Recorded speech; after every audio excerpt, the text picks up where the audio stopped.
going to keep it. I'll keep it. Listen to me. Something happened at the hotel today, and you're totally not going to believe it. For now, I won't tell her. But honestly speaking... Oh... Harvey, bye. You almost knocked me off balance today.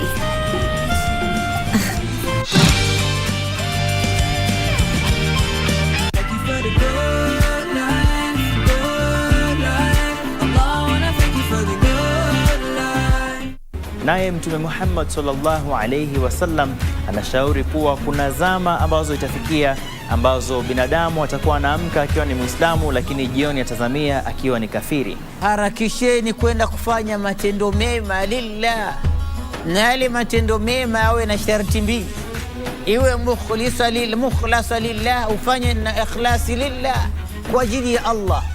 Ukiswali swali lillah kwa ajili ya Allah.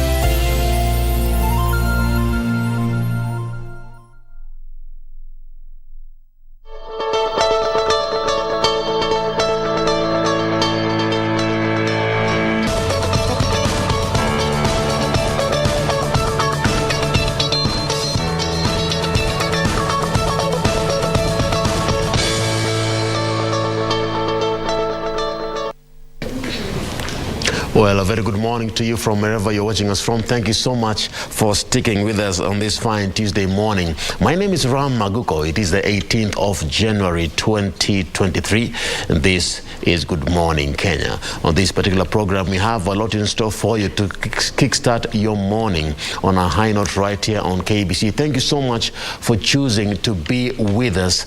Today is a day just after the release of a survey.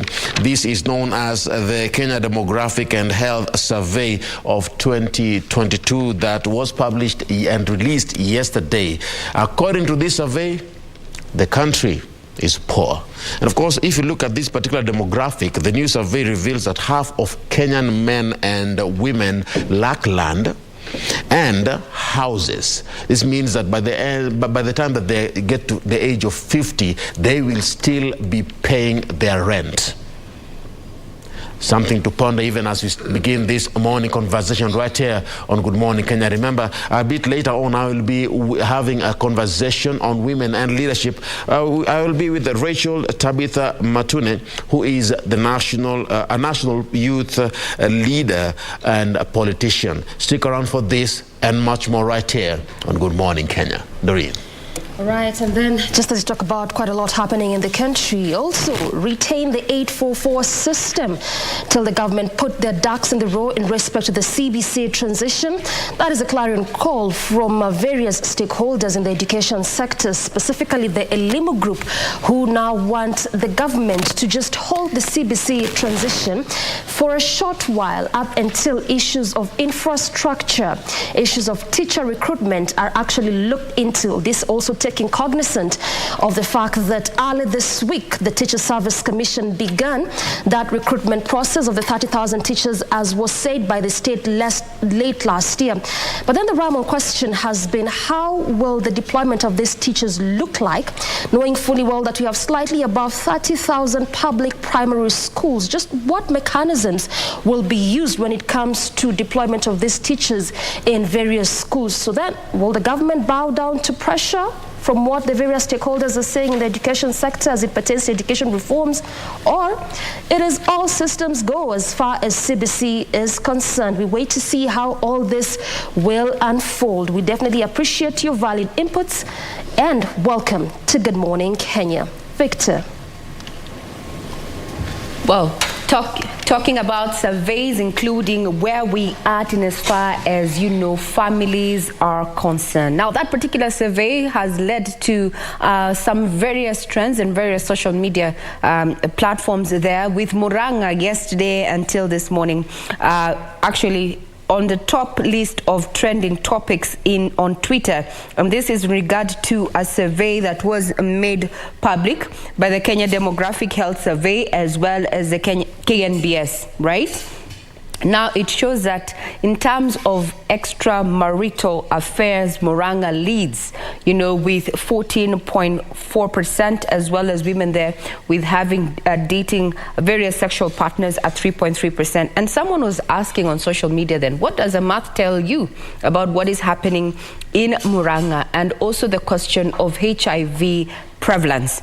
Other than that, looking at matters of the economy, is that now Treasury is targeting at least 14 more categories as government continues to chase taxes to ensure that it runs its government activities as it plans. That means that with the proposed categories of exportable goods, we're looking at maybe cosmetics are going to go up, prices of cosmetics, juices, as well as alcohol set to go up. This is a proposal by the National Treasury. All this and so much more will be coming up in not too long as we bring you up to speed with those stories that have been making headlines in the last 12 hours. Victor.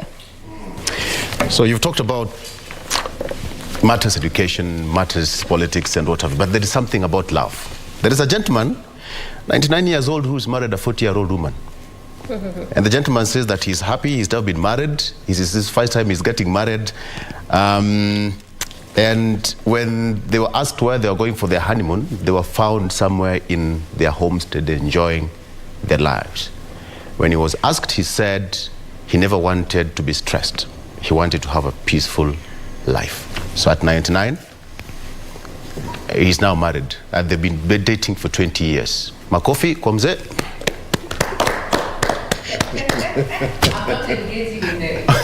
Why? Me too. I'm with you, Regina. 20 years, why? They've been dating for 20 years. The lady is 40, Mzee is 99. They have children? No. They don't? They don't. And now at the age of 99, the man now decides you are worthy of me actually giving you money. And after 20 years, supposing they died. You see, let me pose a question to all of you. I'm wondering, you always hear when someone gets married, anasema mzee wa nyumba. So let's say someone like me, if I marry, my wife will call me mzee wa nyumba. So huyu sasa uliza mzee. So this man, 99 actually. Yeah. Should you just when he was around 80, was he being called mzee? Is now the time that ataitwa sasa mzee wa nyumba? Ataitwa babe. Ataitwa babe. Age knows my friend. But we had that provision sometime of sort of like legalizing come-we-stay marriages. Yes. Because this one was definitely that come-we-stay. There was no legal bounds. Pengine mahari haiko amepelekwa by the time they're doing it at that point. And maybe this is why, there was that provision that... I'm still legalizing, but just when you see now in that regard of legalizing as quote unquote it is in the law. Yes. Sasa hapo ndo pengine mtu anaitwa mzee wa nyumba because mwisho wa siku bado tu ni mzee wa nyumba. Should you be mzee wa nyumba based on your age or based on your status now that you're married? Mzee wa nyumba. All I know is that you cannot date me, Regina, for 20 years. Now let's speak matters news and move away from what has been happening in Uasin Gishu. There, a 99-year-old man who's actually dated this lady for 20 years. It means that he met her while she was 20 and he was 79. And now at the age of 99, they have made it official. 20 years of dating. Okay. Now the Independent Electoral and Boundaries Commission Chair Wafula Chebukati's tenure officially came to a close yesterday as he handed over his exit report to the president. This is after a two-term reign at the helm of the country's electoral body, where he oversaw 2 general elections, including a repeat presidential election. After serving the country for 6 years in the electoral body, outgoing IEBC Chair Wafula Chebukati on Tuesday took a bow. At the State Engagement Forum between President William Ruto and constitutional commissions and independent officers, Your Excellency, I wish to hand you over the exit report. Chebukati handed over his exit report to the president, signaling his official exit from the helm of the country's electoral body. We are living in a commission that has strong structures, a strong secretariat, and we feel we have done our best for the country. In what marked his last official speech as the chair of IEBC, Chebukati hailed the commission's performance. We ran a free, fair, credible, transparent election 2022. And as a commission, we have put in place structures which the incoming team should build on. Chebukati, together with Commissioners Professor Abdi Guliye and Boya Molu, are exiting office after their biggest assignment of conducting the 2022 general election. The three are on record saying that they have nothing to regret in running the affairs of the electoral body during their tenure. The last election saw presidential results disputed, ending up at the Supreme Court, but the Apex Court upheld the results. President William Ruto, together with other top government officials, commended the commission's performance. It is this uncompromising commitment to his constitutional responsibility that enabled Chebukati lead IEBC in learning effectively from the 2013-2017 elections to deliver an election that met the highest standards, and in fact, that was unstealable. You are our heroes, and Your Excellency, I want to thank you that last Jamhuri Day, you did honor these three Kenyans for their service to this great country. Singular act of sheer commitment and firmness to the rule of law and constitutionalism. Thank you. May God bless you abundantly. Chebukati has set the bar for us, that you can actually do the right things in the face of incredible adversary and still walk tall. The exit of the three commissioners leaves a gap in the commission, as four other commissioners, namely Juliana Cherera, Justus Nyangaya, Francis Wanderi, resigned, with Irene Masit remaining suspended after disowning the 2022 presidential results. President William Ruto led senior government officials in heaping praise on outgoing Independent Electoral Boundaries Commission Chairman Wafula Chebukati, who he said demonstrated courage and resisted threats and coercion to deliver a credible election in August last year. The head of state confirmed claims made by Chebukati of the existence of a plot hatched at high offices in the country to eliminate the retired chairperson of the electoral body with the view of compromising the commission or installing a compliant commissioner who would declare different results. At a round table between President William Ruto and constitutional commissions, the head of state used outgoing IEBC chairperson Wafula Chebukati as the model for diligent public service. How I wish each and every chairman, each and every commissioner, and each and every holder of an independent office can stand in the manner in which Chebukati has led and his team by example. The president led senior government officials in heaping praise on Chebukati and his two outgoing colleagues, Professor Abdi Guliye and Boya Molu. He paid tribute to Chebukati for resisting what he termed as bribery and intimidation.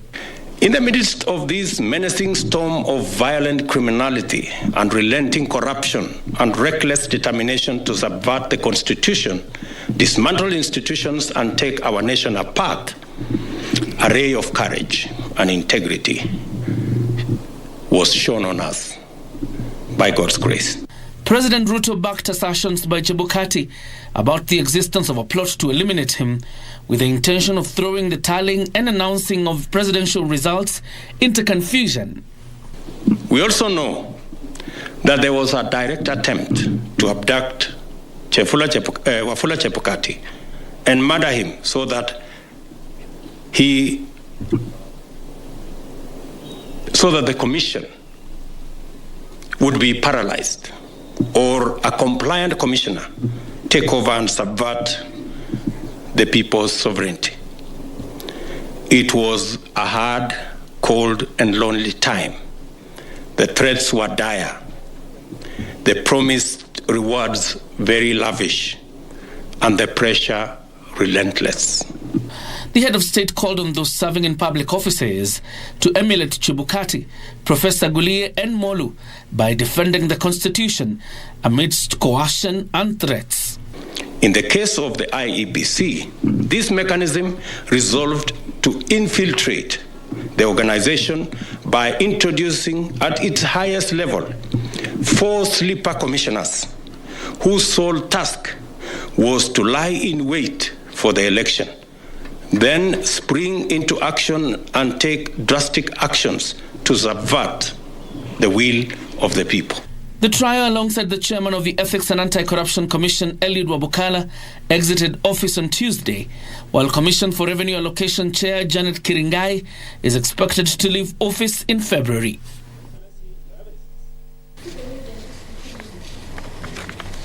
Now that revelation by the head of state in regard to security matters around the outgoing or rather retired chairperson of IEBC sent a lot of shockwaves, especially on social media, with Kenyans giving various opinions. So you can get also on our social media platform and give us your feedback in regard to what you think about that particular statement that was made by President William Ruto in regard to the safety of the chair and the revelations therein. If you followed the August polls as well as the Supreme Court, the petition and such revelations really do carry a lot of weight when it comes to matters of election.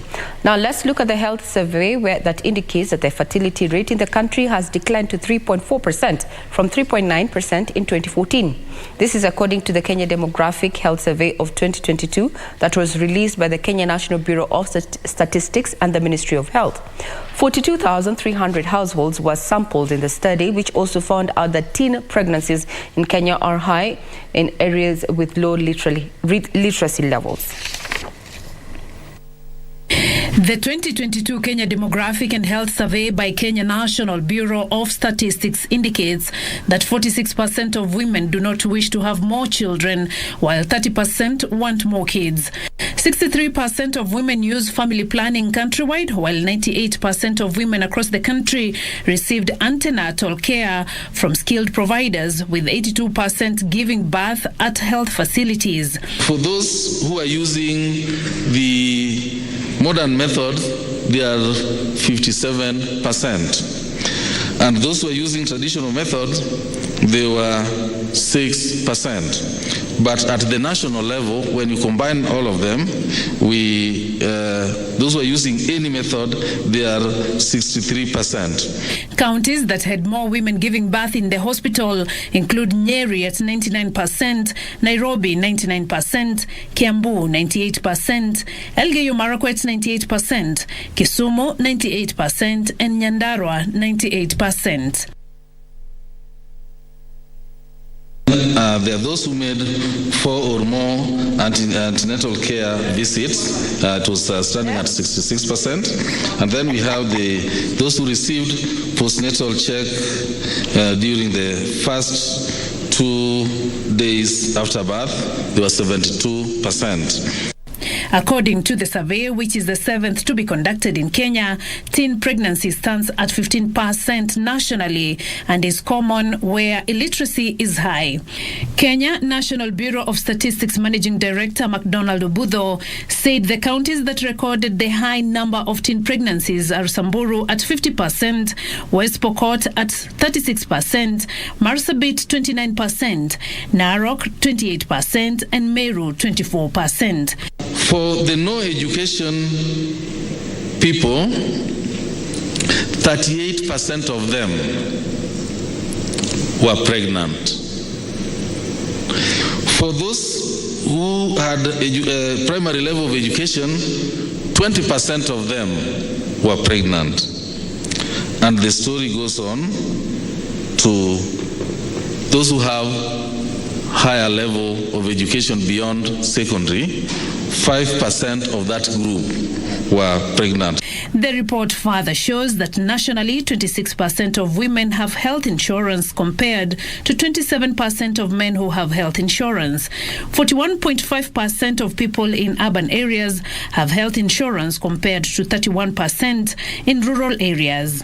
Vaccination uptake of basic antigens among children aged 12 to 23 months countrywide is 80%, with Vihiga County leading at 96%, followed by Nyandarua at 95%, Mombasa at 93%, Murang'a 95%, and Tharaka Nithi 95%.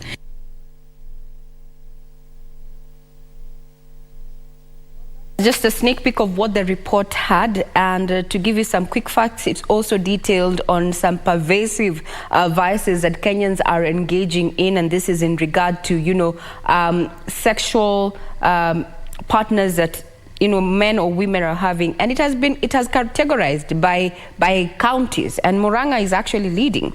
But in general, in as far as cheating is concerned, is that the average number of sexual partners are 2.3 among women. So a woman is likely to cheat with two other men who are not, husbands, spouses, and such. While among men, it is at 7.4. So for every man, there are 4 women. Well, we'll be talking about that particular report. We'll be talking about that particular report as we focus on stories that are making the headlines and looking at what we have in the dailies. Now let's go to matters education, where primary schools approved to host junior secondary school classes say they are ready to host the learners from Monday 30th. Now the spot check by KBC Channel 1 showed parents rushing to schools to firm up enrollment plans. As Ruth Wamboi reports, some schools have already decided on the color of uniform for the JSS students. A day after the release of placements and reporting dates for grade 7 and KCP candidates by Education CS Ezekiel Machogu, it is a rush against time.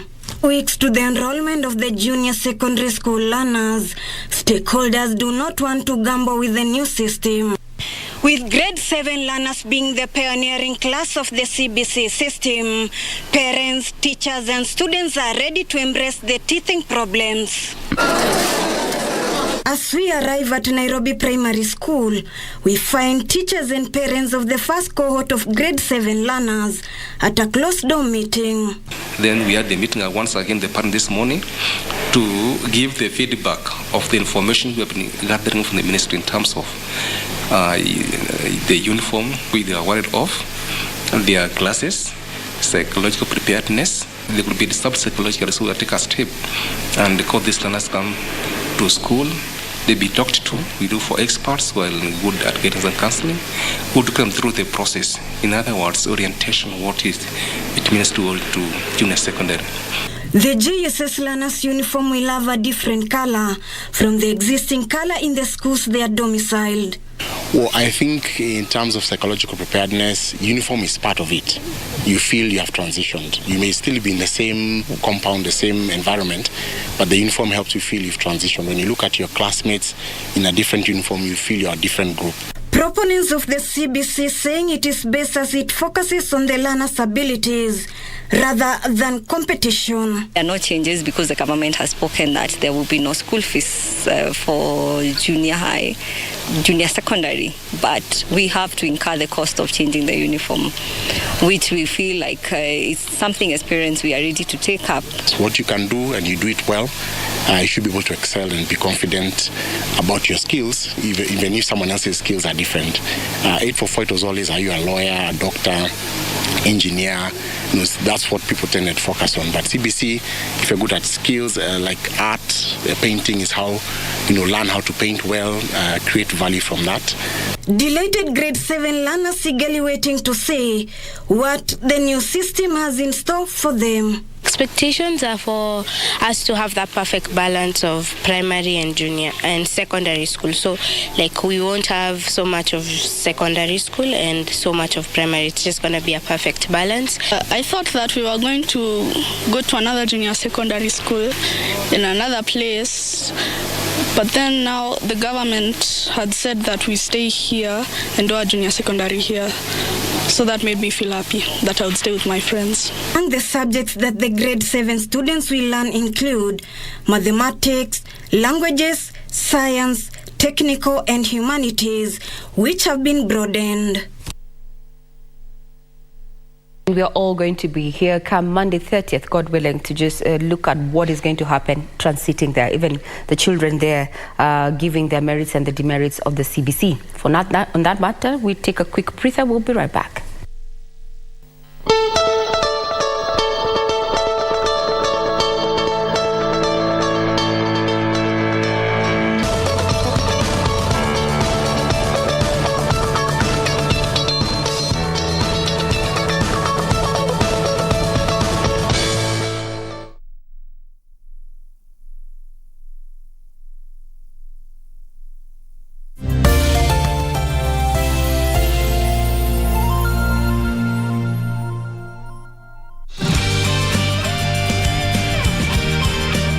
What am I even thinking? My Jenny's in Denmark now. You know what I don't like the most about you? Not only are you subpar, but you find excuses for your mistakes and waste everyone's time. Dear Julia, work is important, yes, but never forget, we are a sweet home. I'm going to keep my word. I'm going to keep it. I'll keep it. Listen to me. Something happened at the hotel today, and you're totally not going to believe it. For now, I won't tell her. But honestly speaking... Oh... Harvey, bye. You almost knocked me off balance today.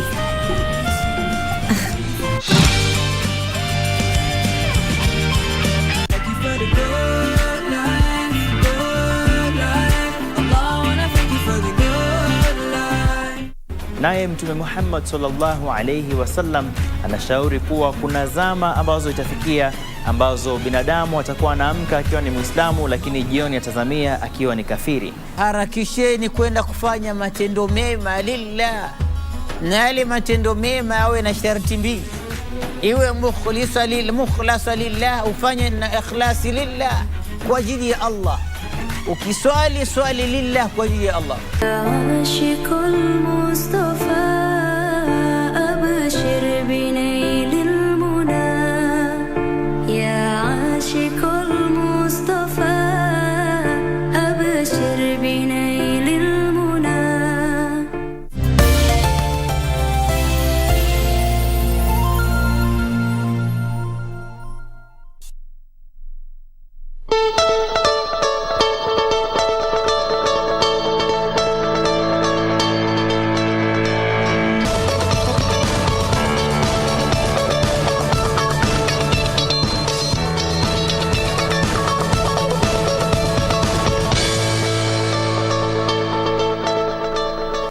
Good morning. This is In the Headlines, and I'm Regina Mwangaza. Now, Meru Governor Mwangaza on Tuesday made her first public appearance since her failed impeachment.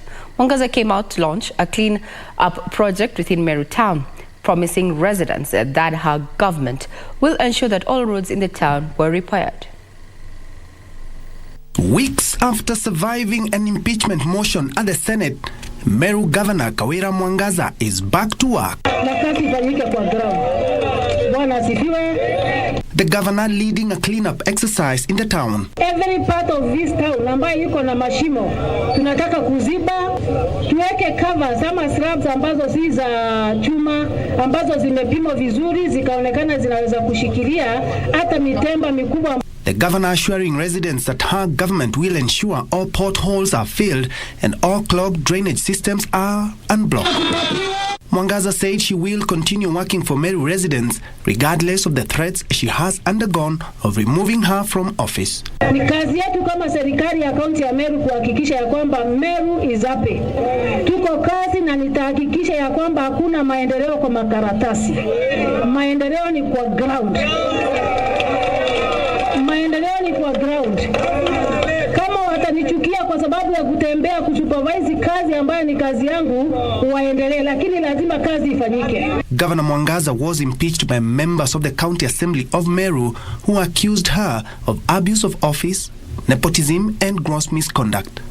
She was vindicated by the Senate, which said the Meru County Assembly failed to substantiate the claims. I know a majority of you have been peeping at that story to try and see if the first man of Meru County was gracing this particular event, the first come out of Kawira Mwangaza after her failed impeachment there, saved by the Senate, and clearly he was not present. Maybe this is a sign that things are going to be changing in as far as, Kawira Mwangaza's development activities, where, the husband will take a back seat. It was quite controversial that also his present, that is the first man by issue there, was one of the issues that was brought up by the MCAs. Now we cross over to matters business, where communities living in mineral-rich regions will receive their share of royalties within 3 months. Mining Cabinet Secretary Salim Vuria says this is pegged on a multi-agency team putting in place regulations to govern the sharing of royalties by communities. The mining law requires that 70% of royalties be held by the national government. County governments where the resources are mined are allocated 20%, and communities where the minerals are harnessed are to share out 10%. According to the Office of the Auditor General, the government holds mineral royalties worth about 7.5 billion shillings that are yet to be shared out due to lack of a legal framework to guide the distribution of the money. Among the key headaches for the government has been how the amount that is reserved for the host communities is supposed to be shared out. Kwa na jukumu ya kuweza kuangalia mfumo mzuri ambao utaweza kusaidia katika ugavi wa hizi asilimia za mapato ya madini. Mvuria is assuring communities that the government will disburse the mining royalties within 3 months. Hazina ya kitaifa. Kwa hivyo tunatarajia mwezi kama wa 3 hivi tutaweza kuwa tumefaulu kupata mfumo huu ili uweze kuanza kutekelezwa. Na hapo awali pia nilikuwa nimeulizwa swala kuhusu mambo ya uchumi samawati. There are plans to lift the ban imposed on issuance of mining licenses, which could happen in 2 months if the process of digitizing mining licenses, creation of a mineral lab, and geo-mapping report is completed. Once we have all these basic pillars completed and many others that we are working on the background, then we should be able to announce the lifting of the moratorium. The Mining Ministry is also preparing a bill that will guide the value addition on natural resources to increase earnings.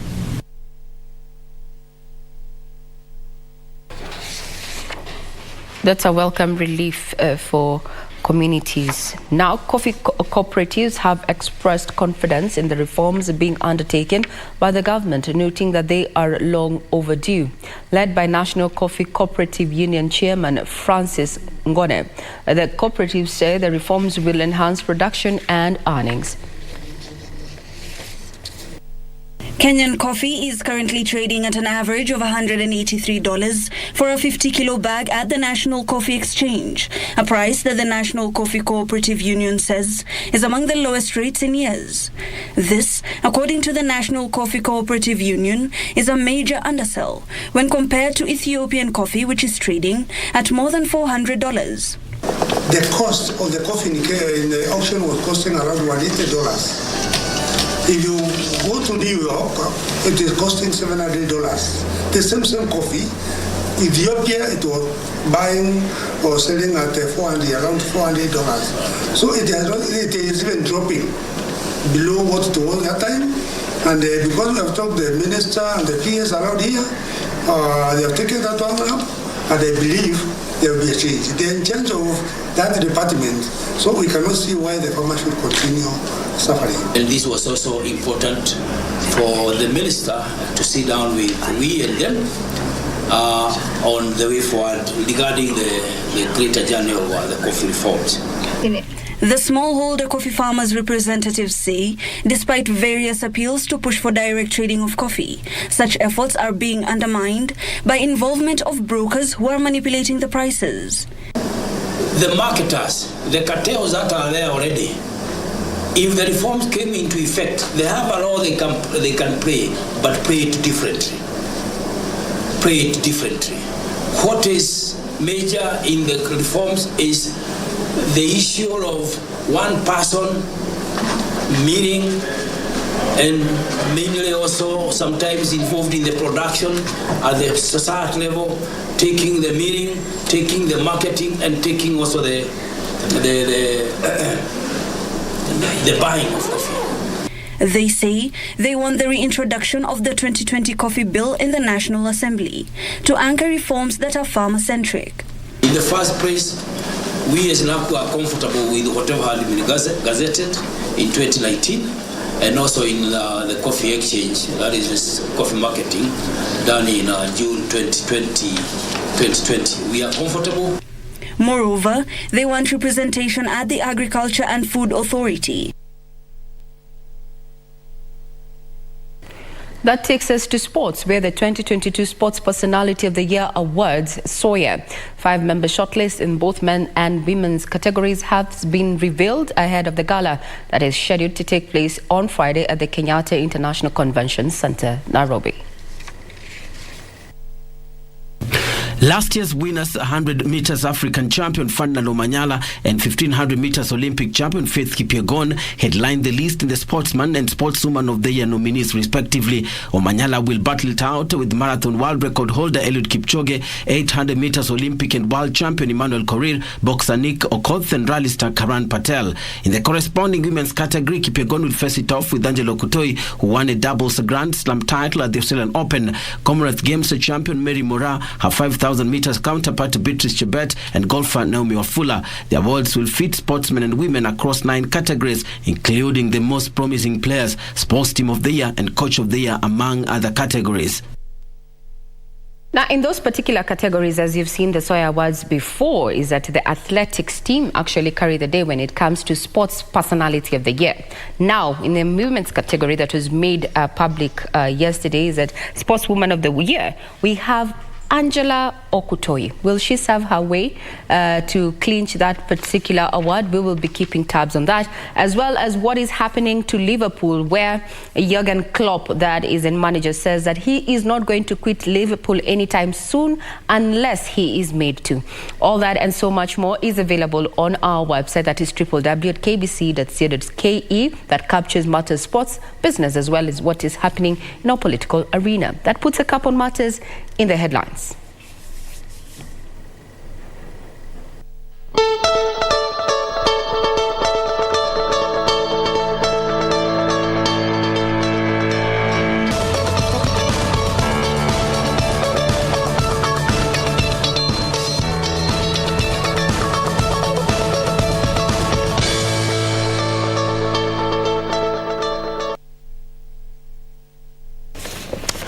All right, now let's take a look at what we have on the front page of our local dailies, shall we? On the front page of the Star newspaper, poll intrigues as Ruto throws in bombshell. Poll intrigues as Ruto throws in bombshell. President says that there was plan to kill Chebukati so that IEBC would be paralyzed. That he said yesterday at State House. Jubilee Secretary General Jeremiah Kioni terms the claims as utter nonsense, quote unquote. Jubilee Secretary General Jeremiah Kioni terms the claims as nonsense. You can take a look at that story on page 2. Of course, on the front page again, there is that the report which was done, which gives a total of different percentages and figures here, where Murang'a men and women top list of most promiscuous counties. All right. Very quickly on to the second page. The Bomas intrigues as Ruto throws in bombshell again. President reveals there was a plot to abduct, torture and kill Chebukati. Days before the polls, the commissioners notified that they were being trailed by 2 cars whose occupants did not identify themselves or talk to anyone. Again, you can take a look at that story. Police question owner of raised Kisi bar 2 women. One reveler was burnt to death during Monday night inferno. One reveler was burnt to death. They also picked 2 women. One was last seen with the disease shortly after the fire swept the premises. Sad story there. Report: Murang'a men, women top list of most promiscuous counties. Of those with more than one partner in the last 12 months, 24% of women and 45% of men reported using a condom during their last sexual intercourse. It's a democratic survey which was done in 2022 and was released yesterday. Something that has left many people talking. Again, it's captured on page 4 and 5, a full page layout. IEBC, what we need for successful 2027 polls. The Commission released the 2022 post-election evaluation report on Monday. Of course, take a look at that story. Charles Owino, 38, others slapped with EACC show cause letters. Ex-police spokesperson was among state officers warned for breach of ethics code. And now, Owino, who is currently Director, Kenya National Focal Point on Small Arms and Light Weapons, was issued with a demand notice over his political activities. And finally, why Ruto team will have upper hand in IEBC commissioners hiring. Senators recalled for a special sitting on Thursday to approve the bill on selection panel. That is something which we discussed yesterday here with Senator Gloria Oroba, who said that they have that special sitting, of course, on Thursday to talk matters IEBC. That is as far as the Star is concerned. Doreen? Yes, and I pick it up with the Daily Nation and the flagger, a cheating nation. Of course, this just emanates from that survey, the Kenya Demographic Health Survey that was released indeed yesterday. And there's really quite a raft of issues that are profiled in respect to this particular survey, including revealing that men have an average of 7 sexual partners in their lifetime, while women have 2. Also, largely what featured in this survey is the issue and the question of FGM teen pregnancies. Going by what was released is that this number has reduced to about 15% from what it was, 21% in 2014. This is a survey that is normally released after every 5 years, but then the Kenya National Bureau of Statistics, as revealing this survey, really did quite say the reasons to why it didn't quite take 5 years between then 2014 and now 2022, but also gave recommendations that it needs to actually take 5 years so that we can track the progress of where we are as a country as pertains to matters of health. Also, the question of teen pregnancies rather came to the fore in respect to counties that are still leading when it comes to teen pregnancies, Marsabit, West Pokot and Samburu, but also largely what featured is that this has reduced again to equally about 15%. Again, cosmetics, juices, alcohol prices to go up.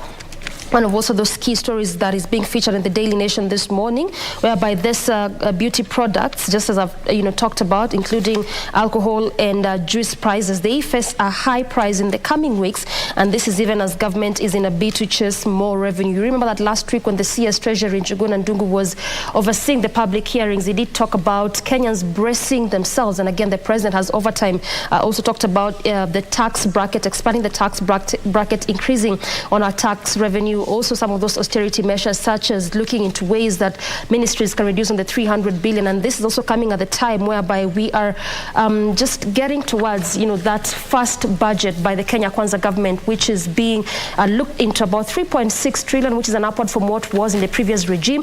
And again, this is why you're seeing some of these prices of some of these commodities just might go up. And lastly, Ruto alleges plot to abduct and kill Chebukati of Apol. Again, also a matter that came to the fore yesterday while that evaluation report was being released. Regina. Well, now that particular report by KNBS, or rather what you term as a demographic survey, continued to make its way into this particular daily, the state of the nation, the good, the bad, and the ugly. Quick facts. A new study was unveiled yesterday, shows that Kenya is making steady progress on some key indicators, but also notes that the country lags behind in stemming pervasive vices, that many Kenyans have multiple sex partners. And when we talk about that, we also know the question comes in the HIV prevalence there. So some quick facts as portrayed by this particular daily this morning. Cheating, the average number of sexual partners are 2.3 among women and 7.4 among men. HIV testing, more women are going, or rather are getting tested for HIV and AIDS at 47% compared to 39% of their men counterparts there. This is according to the last month's survey. Then when it comes to gender-based violence, physical violence among women has declined, thank God, from 20% in 2014 to 16% in 2022, but something needs to be done, where the same report actually indicates that women who are in Bungoma, either residents or those who go to visit, are likely to experience violence more than any other county. And this quite survey paints a grim picture for both physical and sexual forms of gender violence across the 47 counties. At the same time, while Bungoma was leading in that particular vice there, Mandera recorded a few cases reported of physical violence against women. Now, the most commonly reported perpetrators of sexual violence among women, it's among women who have ever been married or an intimate partner, were current husbands or intimate partners at 71%. So these particular cases of gender-based violence are not happening away from, that interpersonal relationship. They're actually happening within institutions of marriage, or when the two people are living together. What does it say about, that particular setup that is supposed to be the place of peace? Further on, this particular report also highlights on where we are in as far as vaccination is concerned, is that 8 in 10 children aged between 12 to 23 months are fully vaccinated with the basic antigens. This is a step in the right direction, but when it comes to matters of land ownership, only 25% of women own agricultural land. Infant mortality is at the rate of 32. That means that we have 32 per every 1,000 live births in the last 5 years. Something needs to be done in regard to that. No child should lose their life, or even no mother should lose their child during childbirth. Overall, 78% of children are on the right track in as far as development is concerned. That is health, learning, and psychosocial well-being. That's just a quick summary of what we have on the front page that has tried to just put into perspective where we are according to that particular survey. There's also that human interest story that we had, Victor highlighted for you, a 99-year-old man who had dated a 20-year-old lady 20 years ago. Now it's at 99 and 40. Finally solemnized their marriage at the age of 99 and 40 respectively. This happened in Uasin Gishu County. And if you've been asking what next for former Education Cabinet Secretary Professor George Magoha, well, he is going to be at the lecture halls. So you can get further details on our website, that is www.kbc.co.ke. I hand you over to Ramagoko. Yes, and those are some of the stories making headlines. Also on my end, I have the People Daily still concentrating on that particular statistics or demographic survey that was revealed. And on the front page, new demographic survey reveals that half of Kenyan men and women lack land and houses, large number of children stunted or malnourished, gender violence, teen pregnancies rampant. And still on the front page, state planned to murder Chebukati. That is in the headlines on the front page of the People Daily. President says plot was meant to paralyze IEBC and subvert the will of voters in the August polls. And at the top right corner of the People Daily, who's Kenya's best sportsman and woman? That is what is on the front page of the People Daily. Now, let me head over to that particular story on housing, because that is what intrigues me today, because it has been a conversation that I remember having in the past, where more than half of Kenyan men aged between 15 and 54 years do not own a house. I repeat, More than half of Kenyan men aged between 15 and 54 years do not own a house. And if you're within this particular bracket, is it true? They do not own a house or land, and this is according to that particular data by government that was revealed, painting a grim picture of property ownership in the country. Now, the situation is not different for women. Over half of those aged between 15 and 49 own neither a house nor land. Is this a conversation we need to have as we speak? Remember, according to the People Daily, these are a huge hindrance to the country's and families' economic development, considering that land is a factor of production, and not owning a house when one is in their late 50s, it means that one would have to pay rent after retirement. This is difficult.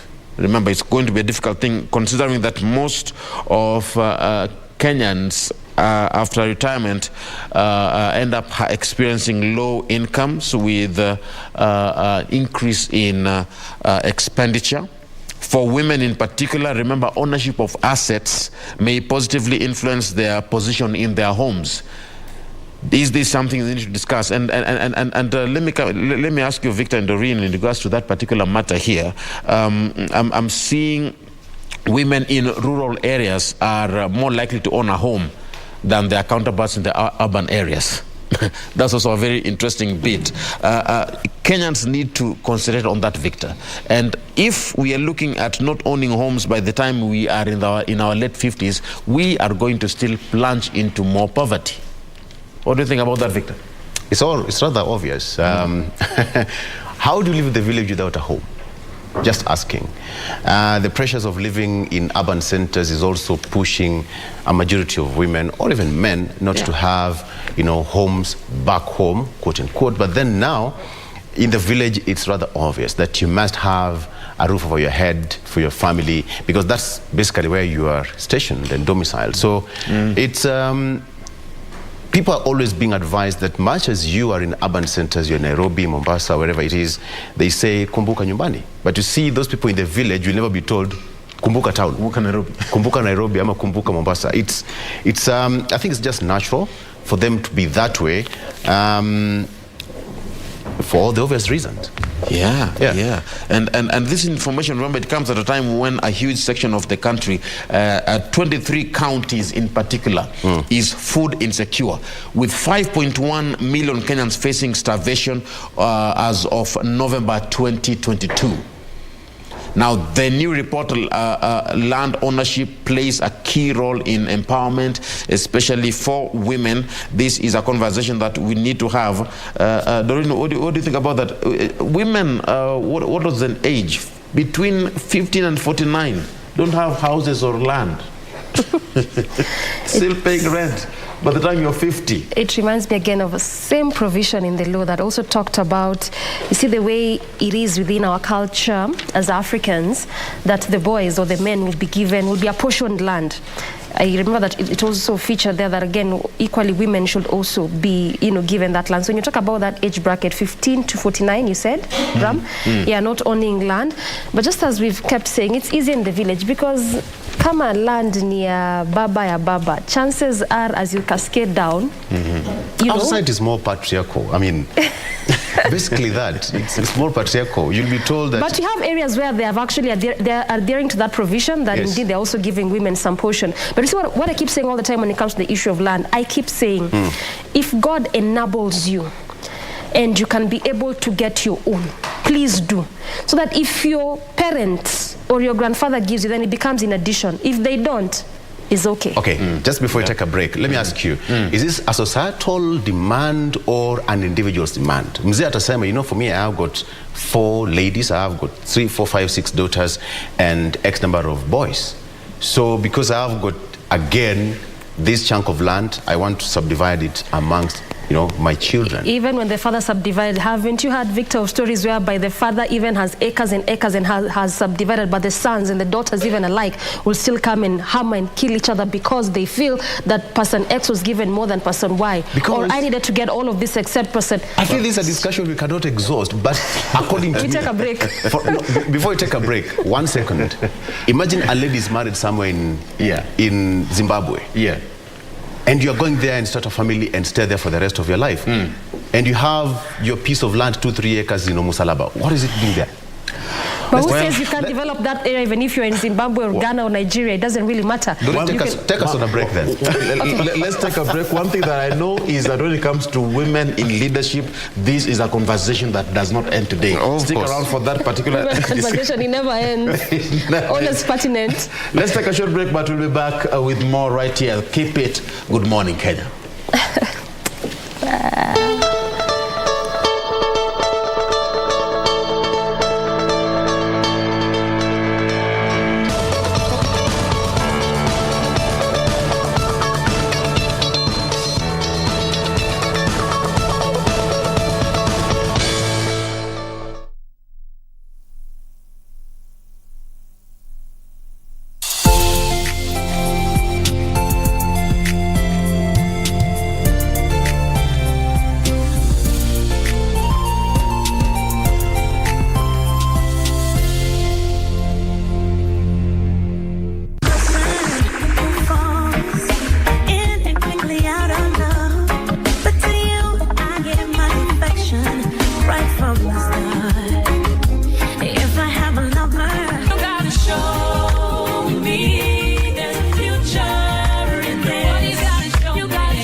Say to make it right, 'cause I need your arms around me every night. For me in a reggae party, me the in a the shida.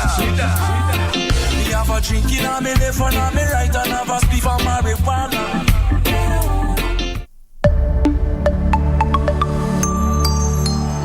Na ni uongo pia that aliacha kazi Kisima Drops. Vile aliacha kazi na hii ni kesi mbili tofauti. Oh my God, Melissa! No. Oh, she's still my daughter, regardless.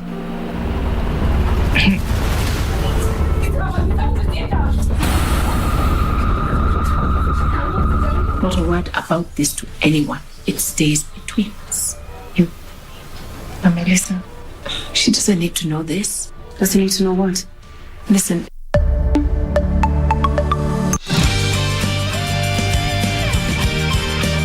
What am I even thinking? My Jenny's in Denmark now. You know what I don't like the most about you? Not only are you subpar, but you find excuses for your mistakes and waste everyone's time. Dear Julia, work is important, yes, but never forget, we are a sweet home. I'm going to keep my word. I'm going to keep it. I'll keep it. Listen to me. Something happened at the hotel today, and you're totally not going to believe it. For now, I won't tell her. But honestly speaking, Harvey, bye. You almost knocked me off balance today.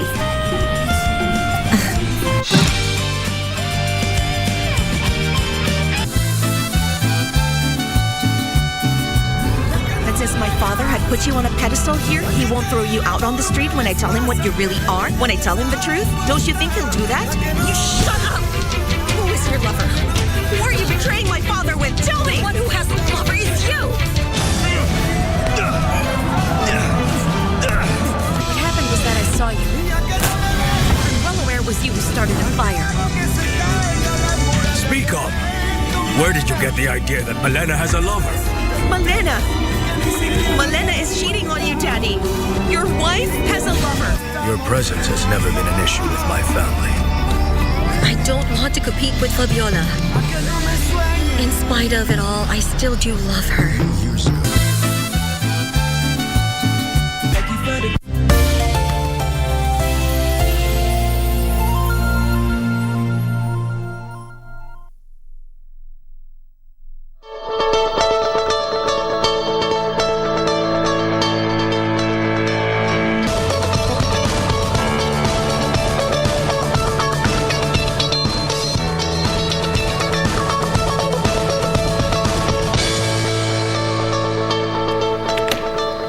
Doreen, there is a question here for you. There's somebody asking on Facebook, Ambia Doreen awache hiyo debate. Why is he wanting to get me out of this debate? Why? Ambia Doreen awache hiyo debate. I don't know which debate. I think it's a land issue. Justice is referring to. I don't know. You know, one thing that I know is... It's definitely the land issue. When land is being distributed, yes. First thing, the land is not distributed to the ladies first. The reason why that happens is because it is a fact that the ladies will leave the homestead and they'll get married to a man who is expected to have his own land to develop. So the lady is expected to move to that man's land and develop that land. And the land of her father is all the property is distributed amongst the sons. So even the example Doreen gave that people fight over land, in most cases it is the boys who are left at home that are struggling to fight. But I'm telling you right now, even these ladies are fighting over that land. And that's why I said disclaimer alert. If you can, and this birthday goes to both genders, I'll actually tell you, if God blesses you and you can get your own, please do. So that if your father gives you, well and good. If he doesn't, inshallah. But I think it's basically this way. It's not something cast on stone that fathers should distribute land even to their sons. Like it's a must. Exactly. No. It's just at the end of the day, I need to, to spread the succession. You have got 20, 30 acres. Our time is limited here. After that, what happens? So you leave all your kids suffering, each and every person. Probably not all of them were privileged enough to, have money to buy their own pieces of land. That is a way of making that your people are safe and stable. You see, one interesting factor or aspect, or according to the statistics that were released, if you compare the percentage of women who own land as individuals, as what Doreen is advising, and women who own land jointly, with their spouses. Now, 5% said they own it alone. And 28%, look at that difference. 28% say they own it jointly with others, their spouses. Because of the cost implication. Nowadays... You share cost if you exactly. doing it together. Getting half an acre is almost $1 million bob in some areas. Some places even 2 million. It's rather expensive. Why don't we bring 40, 60%, 50-50, whatever it is, so that we can get a piece of land and then we own it jointly? But if you want to own a piece of land, going for maybe 2.5 million, if you're not in a position to have that, look at that. Easier for men though.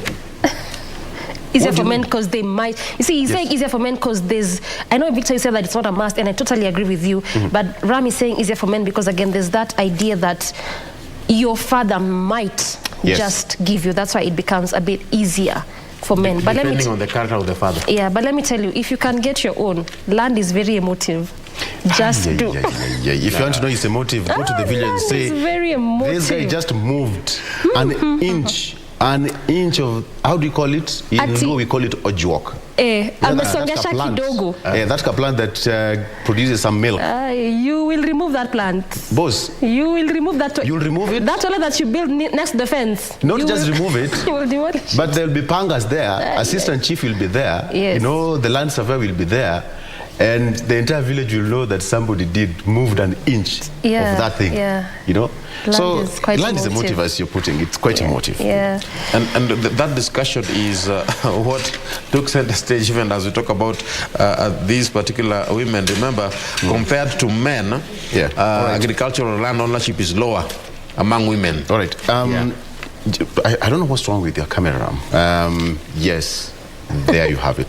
Again, So, Doreen, there is that bit of, before we come back to you, Ram, apologies for that, apologies for that. It's parts of life. It's parts of life and part of the... I think the camera didn't want to have you because you're supporting that issue of land succession. Does not like you today. Sabotage.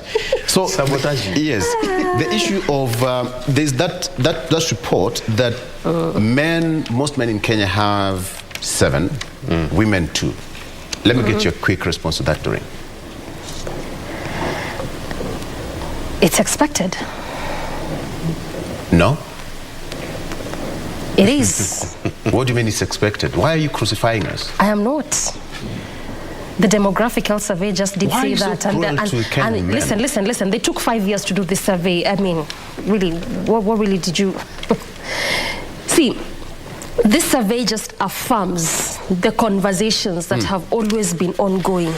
When you talk about 7 sexual partners for men and 2 sexual partners for women, according to the survey, it is, quote-unquote, a bit of what had been in the air.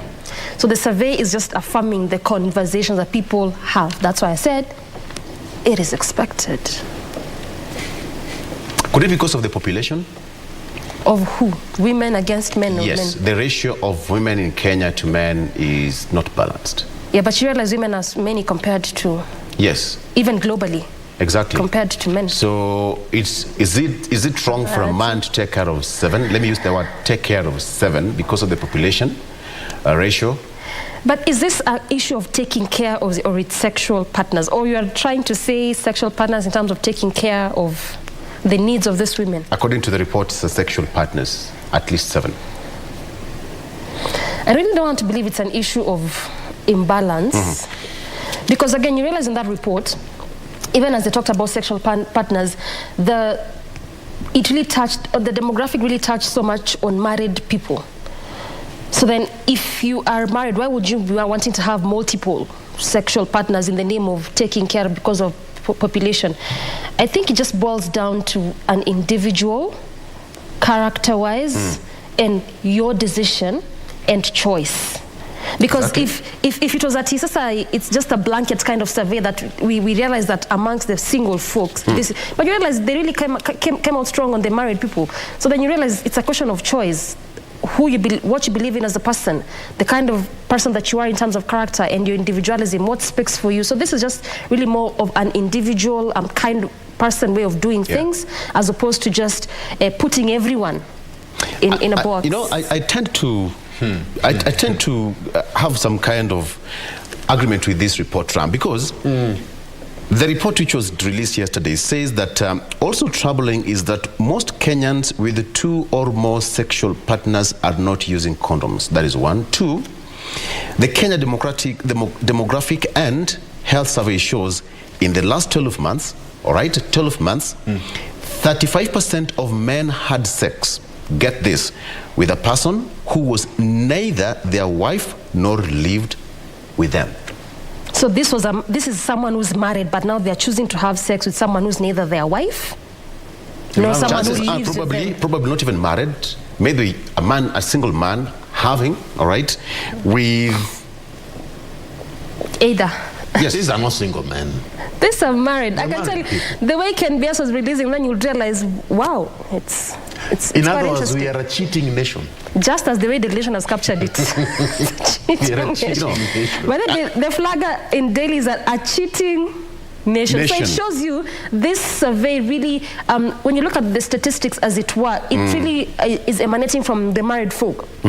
Even as you talk about the percentages of men who would have sexual intercourse with someone who's not their wife or someone they're living with, first of all, it brings the aspect of this could be definitely to higher percentage a married man who's choosing to do this with someone who's not their wife. Okay, but yesterday, or a partner. Yesterday, it was in the afternoon, so I was in my house and I just, sometimes when you're in the house, you stretch. Maybe you want to watch a certain movie or something.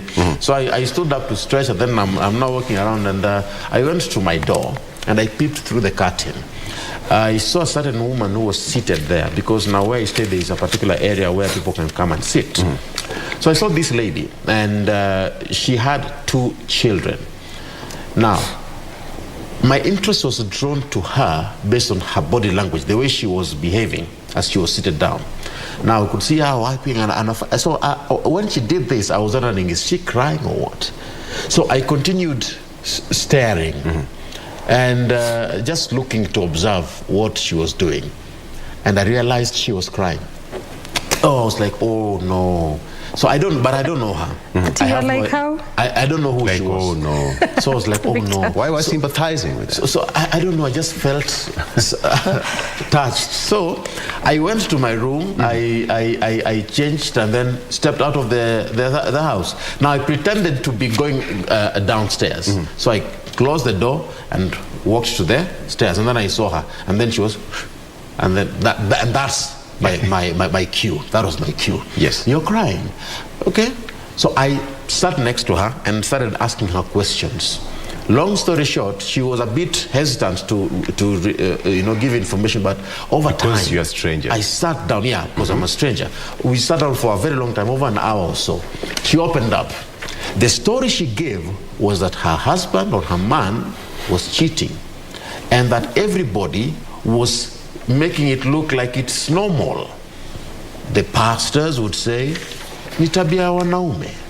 The parents will say, but that is your husband, live I with think him. that's not me to respond to. Doreen can answer that. Now, if you look at these statistics that show that a lot of that one man can have multiple partners, it is an evidence of what's happening on the ground, that we are normalizing cheating. It's become a norm, and we think it is the in thing. It's okay to have multiple partners, yet it is not. That's why I simply said this boils down to an individual. It's choice. Character and basically choice. Okay. It's a society, as a society, I feel we are promoting these things. As a society, look, we are not having this discussion. This is what the reports also said about women. You know, we are discussing about men. The report said, also showed that 19% of all women aged 15 to 49 years had sex with a person who neither was their husband nor lived with them, and most of them did not use protection. Because women are now emulating what they are seeing men do. So it's the notion that if a man can do it, I also can. Look at the percentage. It's choice. Which is more? Of course, men is more, but it's still choice. But again, let's be optimistic about that report. I mean, also one thing I liked about the report released yesterday is the fact that you remember the previous regime had talked about us reducing on the number of FGM, and they had talked about 2022 by April or so. That was not the case. But again, when you look at that report, at least that had reduced significantly by 15%. So much as we are really touching on some of those issues that came from the report, which definitely needs a lot of working from just us as a society, but at least you're making progress in some bits and pieces in the health sector, like in that regard of FGM, and also the question of teen pregnancies, equally that reduced by 15% from then, 2014 to now. So there's a bit of progress here and there. Again, it shows you that if you can be making some bits progress in some sectors of the health area, even in this that we're talking about of sexual partners, men cheating, women cheating, that may be, but the next time they do the survey in the next 5 years, perhaps will be somewhere down. Doreen, who are more affected? In terms of statistics. Is it the men or women? Who are more affected when it comes to the aspect This of report cheating? actually is more on men, 35%. Women, 19%. Who is more affected? In terms of like after it happens, then who bears the brunt? Yeah, who is it? Of course, women. Ends up getting Of hurt? course, women. Yeah, definitely. Yes, women are emotionally connected to so many things. Men, you want to connect emotions and everything we do. Hey, you'll struggle. And I also remember that there's another report, the specific name eludes me, but then there was another report that actually, I think it was sometime mid last year, that talked about the rate of single mothers, and also this was tied down to some of these things that we saw the report released, because now we're talking about who's mostly affected. So you realize when some of these things happen, then sometimes as a woman you're left with no choice, and then you have to exit the union. So then when you do that, I think these are discussions that's going to elicit a lot of debate in the coming days. But again, it's a society we live in, and there is that bit of it which also says the report reveals that people who are more educated and have more money are more likely to stray for sex. I repeat, The report reveals that people who are more educated and have more money are more likely to stray for sex. Because they have options. Because what do you mean they have options? See, you have money. You know, when you have money, you have options. Ram, you literally have options. Ram, you see the way we are being vilified here. No, but as in, let me tell you honestly. Doreen, you just crucified No, us. listen, regardless of gender, when you have money, you've got options. Like you listen, just take a simple classical case scenario. Like a buffet. Today I want to go to restaurant A, restaurant B. So assuming the match you have within you, yourself and yourself, if that is even English, with God, is 100 shillings. Do you even have an option? You don't. But if you have surplus within you, you can decide, I don't feel like X, I feel like Y. More money, more problems. More options. No, more options. No. I do not agree. What do you mean? It's true. But more it's money, more true. problems. When you have more money, more problems. Ram, let me give you an more example. money, more options. Is it more money, more problems, or more money, more options? No. More money, more problems. More money, more options, Vic. And more problems. Ram, now this now men talk, and this is a question. Doreen, kidogo tu. Okay. I'm When quiet. you have a full tank in your car, umeisikia venye unawashwa? Kusafiri. You just want to, circle Nairobi. Okay. You want to go to the farthest car wash, come back. You don't mind about your traffic and anything else around you. Uko, sawa, 20 minutes I'll be there. Umesikia venye unawashwa? Aya, there's that point it clocks that empty thing, that E. Alafu ambia atikuja. Do you know how hard people get? And harsh. Unakuwa ukali bana. You see, you see, what you're saying is problems can make you become more aware. Of what? That's what you're saying. Because of challenges and problems, you're more aware of your environment, your expenditures, the things you should and you should not do. You're cautious. Yes, you are more cautious. In fact, Victor, you've said a very good, you've given a good example. Because you have challenges, you are more aware about the things you're doing. Now, there is this thing you've said that more money, more problems. No. Actually, there is no such thing as enough money. How much is enough money? It depends with how much you want. No, it can never be enough. Money will never be enough. So if money will never be enough, so will demands. But there's some people with enough money that when they go to their bank accounts, it looks like that token number. You see that token, buy token, and then they're like 20 or 22 digits. There are people whose bank accounts read like that. How you use money depends on the demands you have. And that is why somebody who doesn't always use a lot of money won't know how to use a lot of money when they get it at once. Hey! Bwana, you are confusing my people. More money, more options. More options. Just as in other words, for example, if you're used to receiving a salary of, let's say, 5 shillings. Why would you say 5 shillings? Yeah, as an example, yeah? It can be 5,000, 50,000, 5 million, whichever. 5 shillings. If you're used to receiving a monthly salary of 5 shillings, you are going to restrict yourself to that 5 shillings. Rent is this, expenditures are here. You are used to that particular income. If that increases to 10, your demands will, and challenges will also shift. But now, Victor, imagine somebody who's used to receiving a salary of 5 shillings, all of a sudden you give them 100 at once. Will they use it well? Okay. They won't.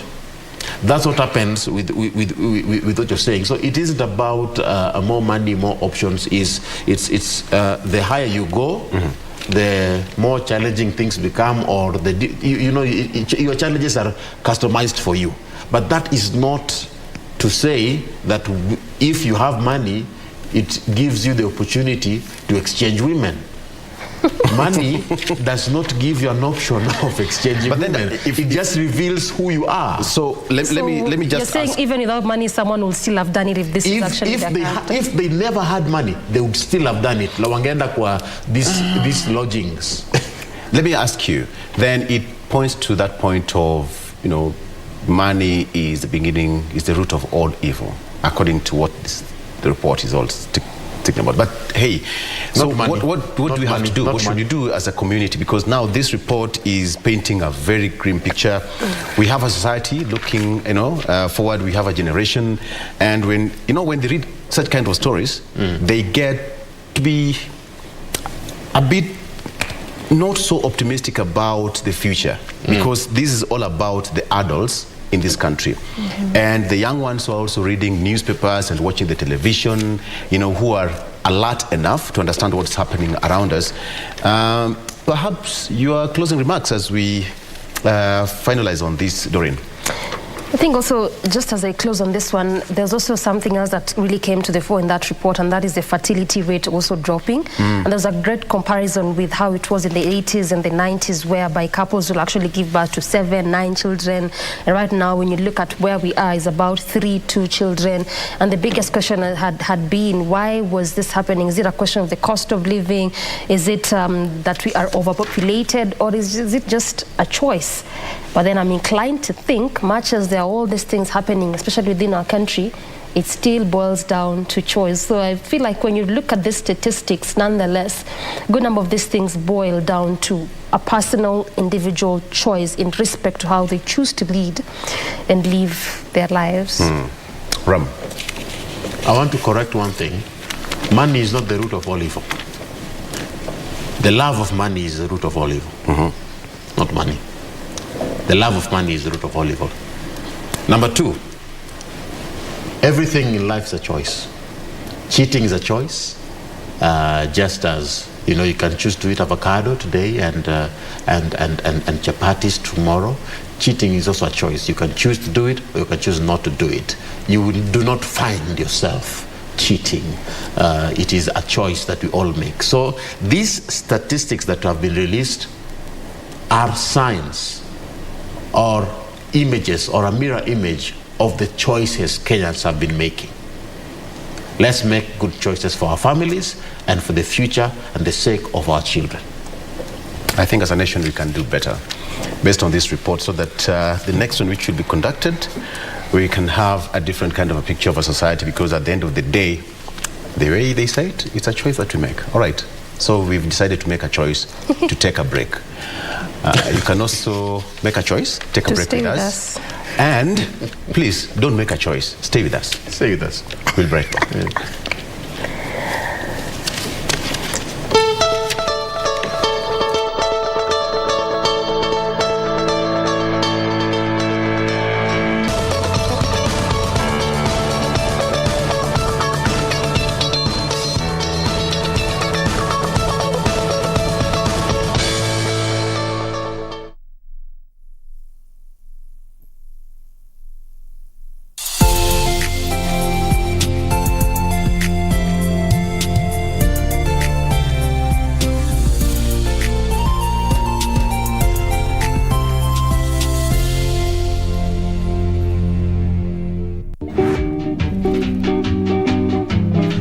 Santos Chifira.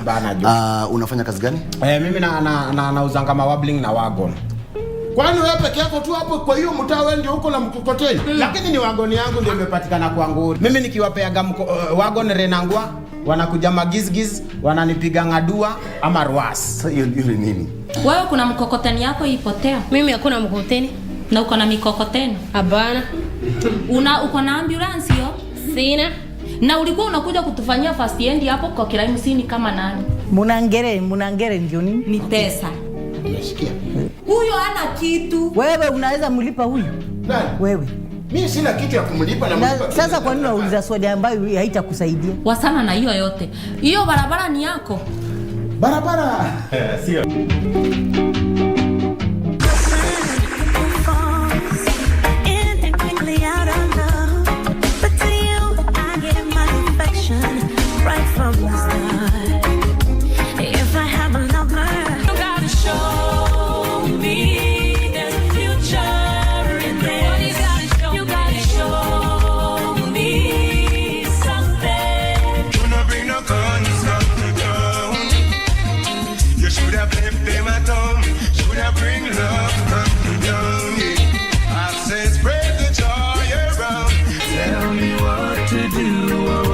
Say to make it right.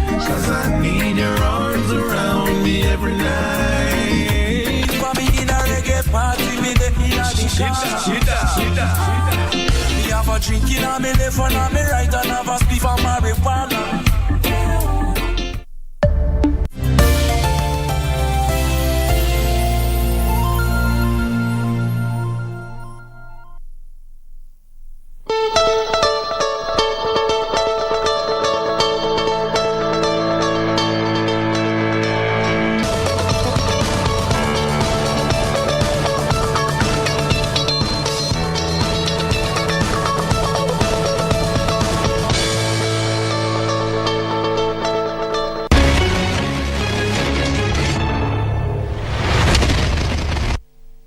Born in Embu in 1968, Lieutenant Kanombui grew up helping his parents around the farm. Helping my parents, farming, grazing, just like an ordinary Embu child. Soon after his A-levels, he was called to the Kenya Science Teachers College.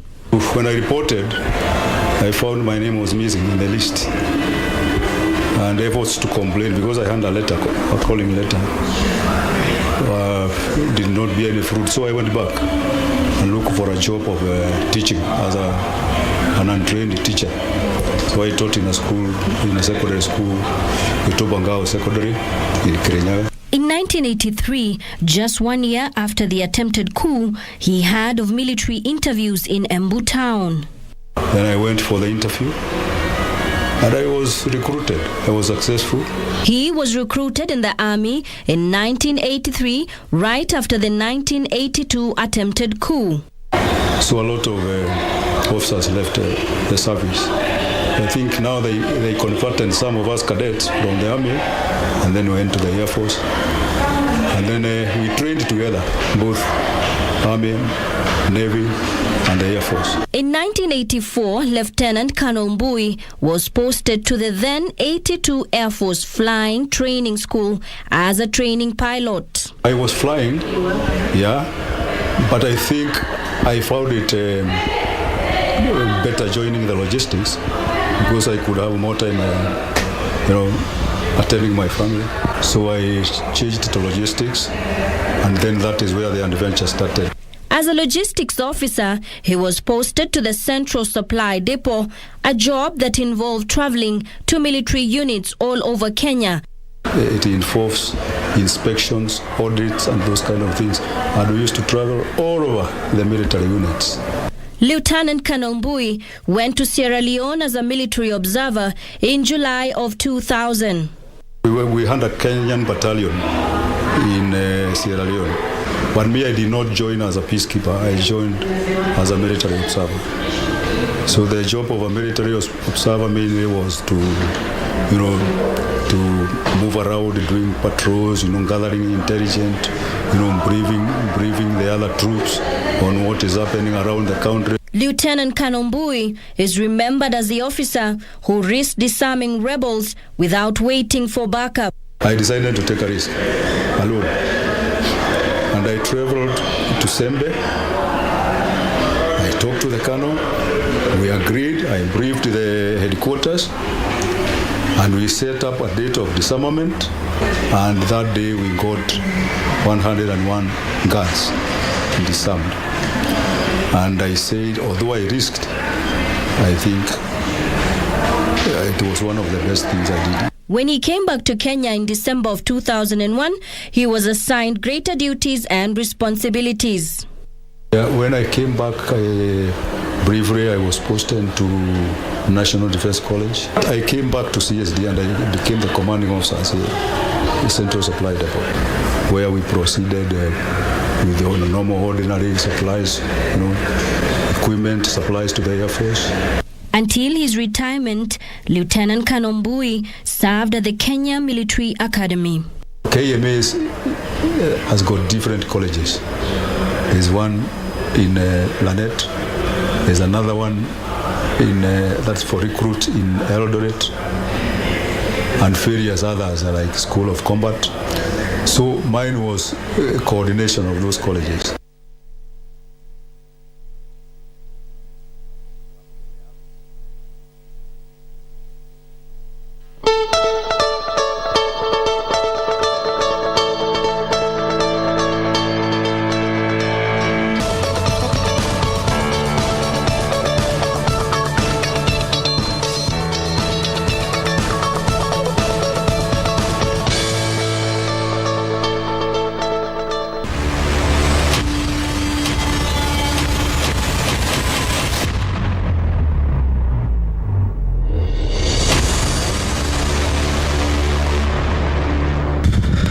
The film Uradi focuses on Komu, a young man from a village in Nyahururu who moves to Kenya's capital city, Nairobi, to pursue higher education.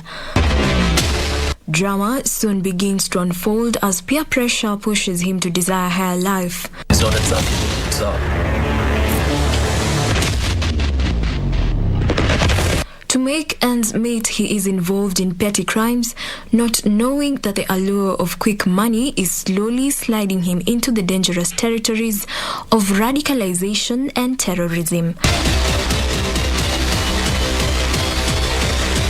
Now, turning back becomes a daunting task. We still have a chance. Starring Bilal Mwaura, who plays the character Komu, Uradi is a film that highlights the plight of some Kenyans, mainly the youth, who are easily lured into crime, drugs, and radicalization, as well as bringing to focus the enormous amount of hard work and dedication that is put in by the law enforcement. The whole idea was supposed to teach us and show us about generally how radicalization is and how easy it can be to be radicalized. The other thing is just to show people terrorism is not necessarily about religion or some race. It's just us. The other thing that I also wanted to highlight in the film was to showcase the security agencies in this country, the way they work hard, and sometimes we don't get to recognize, we don't acknowledge them, nobody even knows. The film is directed and produced by Kangethe Mungai through his production company Kukwetu Productions, the company behind comedy TV shows and films that have received several accolades around the world. Uradi was a bit different because we really wanted to speak to the people. We felt the need not just to be there as entertainers, but to be able to give you a film that once you've watched the film, you can start that conversation. Uradi is a film that really pushed us out of our normal boundaries. We really pushed ourselves. We had to do things that we prior probably wouldn't or would just assume. Released in 2020, Uradi also features actors Robert Agengo, Peter Kawa, and Shix Kapianga. As a filmmaker, you really want the best for the film. This time around, what we did, I just had a couple of guys that I thought would hack. Then I did a private audition between the few, just to see who is best among them. And then finally, we were able to come up with one. The industry is really growing. When we started, we didn't have these opportunities. It was something else. But the thing is, we need to monetize that. That is the challenge. And hopefully, as we are moving forward, we're going to come up with mechanisms whereby we can be able to monetize it. We've worked very hard to make sure that this industry is remaining to be vibrant, and one of those things is like when we engage government to try and talk to government and see how we can be able to make the atmosphere, the environment conducive for filmmakers, and that is things like licenses. You do realize that film production is quite expensive. Jacqueline Masharia for Cinemas and Theatre.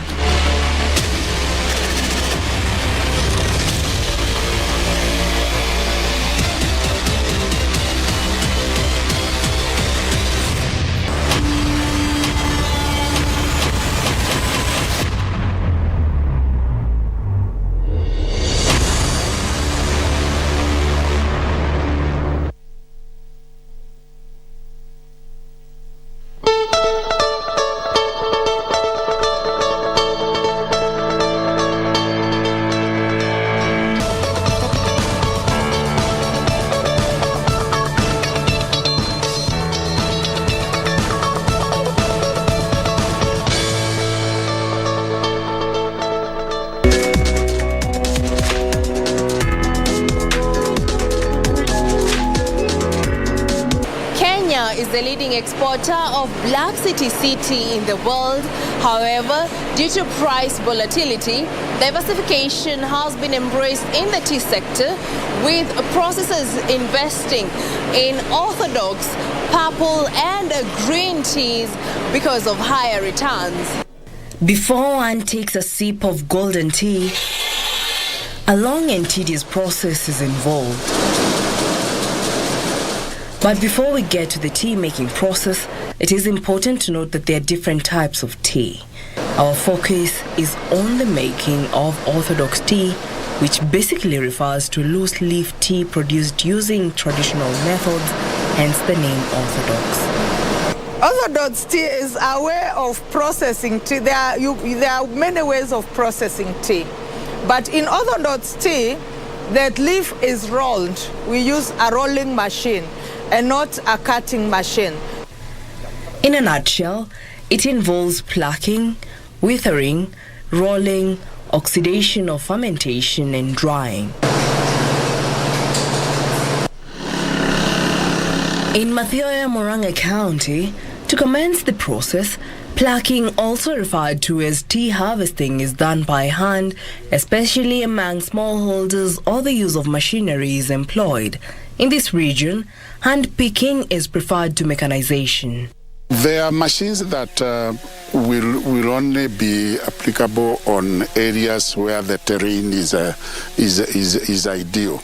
Otherwise, where it is very steep, we will still, of course, be working on hand picking. Tea harvesting involves the removal of the tender growing shoots from the surface of the bush, and producers can choose between fine and coarse plucking. For 2 leaves and a bud, and a soft one, because that will give a better quality at the factory. Now, the process of picking is to remove the shoots before it gets too long. And ideally is because when you remove the good shoots, a bud develops to become another shoot. So if you let your tea overgrow, you will be wasting in that you cannot sell this bit here. From the tea plantations, we head to Central Highlands Kiriti factory, where tea leaves are received at the tea collection center. Freshly harvested tea leaves are transported to the factory in open lorries to ensure aeration in order to retain the color and freshness of the leaves. Here, the quality of the green leaf is checked, sampling of each bag, foreign matters are removed, and loads of 10 bags are weighed and conveyed to the withering section. The leaves then undergo the withering process, which involves spreading the leaves thinly on troughs or wire netting, which allows free access to air. There are 2 types of withering: open withering and closed withering. The open type of withering is the natural way of extracting moisture from the leaves.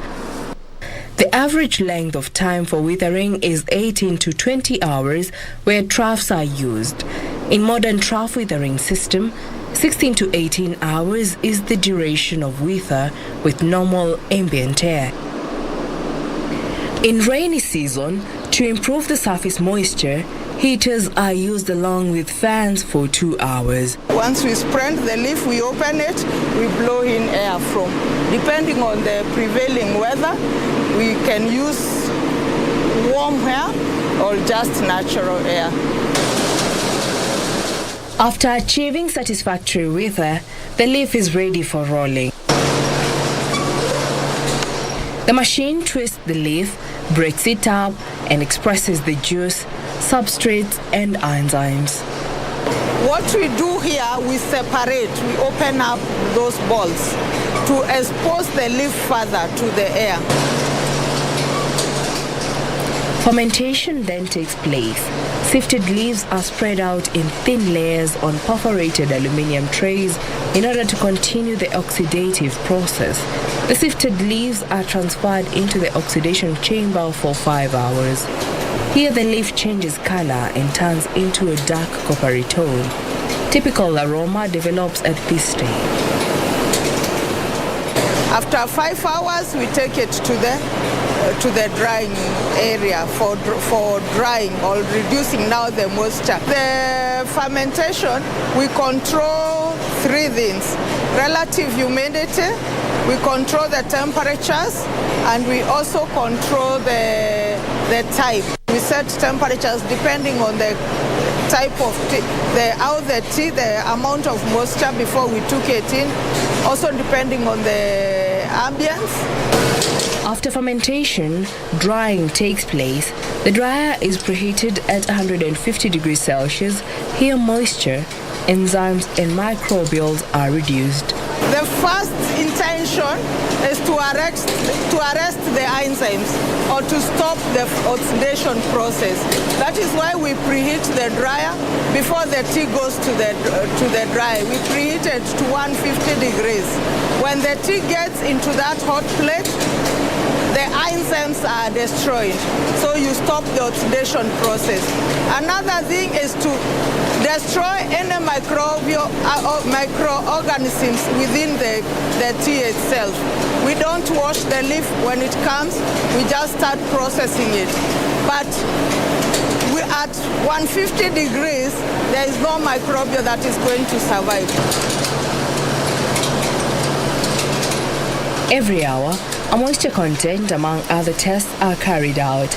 Grading is carried out on mechanically oscillated sieves, similar to those used in green leaf stage and fitted with meshes of appropriate size. By looking at the leaf, I'll tell whether it has been well graded, whether it has been properly fired, whether it has been properly rolled. Because the cup is white, I should see the color of the liquor remaining on the cup.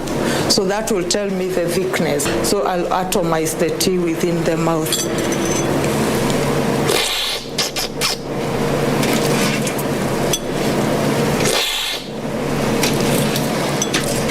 So the reason I'll pull that like that, it is to get the flavor of the tea in the mouth. I also pull it to taste with all my taste buds. Finished grades are then stored appropriately. And this is how we do it. We package it, each grain in its own packet. The weights per bag vary per grain, but it's between 35 kilos to 65 kilos for our kind of teas. So we package it, and this is how now we get the tea to the market. Reporting for The Process, I'm Jackie Wambiru.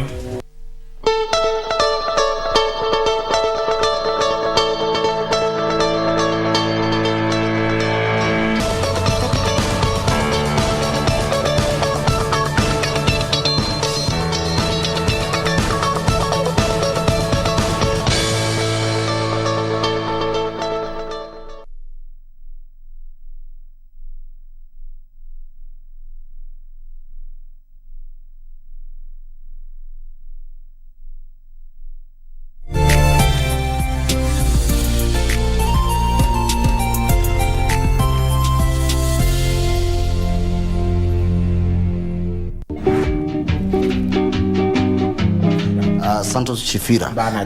Unafanya kazi gani? Mimi nauzanga mawabling na wagon. Kwani wewe peke yako tu hapo kwa hiyo mtaa wewe ndio uko na mkokoteni? Lakini ni wagon yangu ndio imepatikana kwangu. Mimi nikiwapeaga wagon renangwa, wanakuja magizgiz, wananipiga ngadua ama ruas. Sasa hiyo nini? Wewe kuna mkokoteni yako ipotea? Mimi hakuna mkokoteni. Na uko na mikokoteni? Hapana. Uko na ambulance hiyo? Sina. Na ulikuwa unakuja kutufanyia first aid hapo kwa Kiraimusini kama nani? Munangere ndio nini? Ni pesa. Yeshikia. Huyo hana kitu. Wewe unaweza mlipa huyu? Nani? Wewe. Mimi sina kitu ya kumlipa na mlipa. Sasa kwa nini unauliza swali ambayo haitakusaidia? Wasana na hiyo yote. Hiyo barabara ni yako. Barabara sio.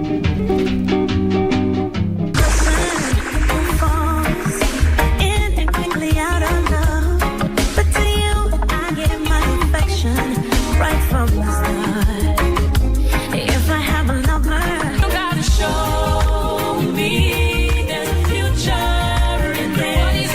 You gotta show me something. You know bring no guns up the gun.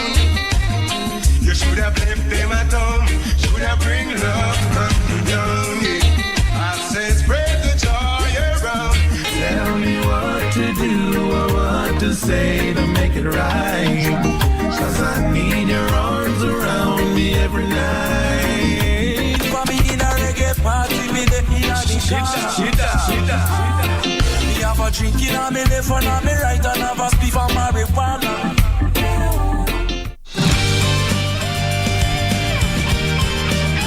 What am I even thinking?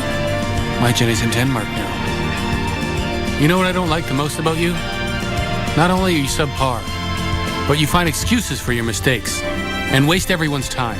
Dear Julia, work is important, yes, but never forget, we are a sweet home. I'm going to keep my word.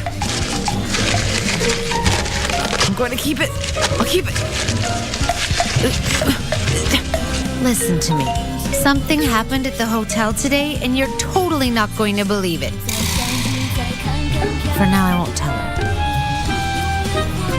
But honestly speaking... Oh... Harvey, bye. You almost knocked me off balance today.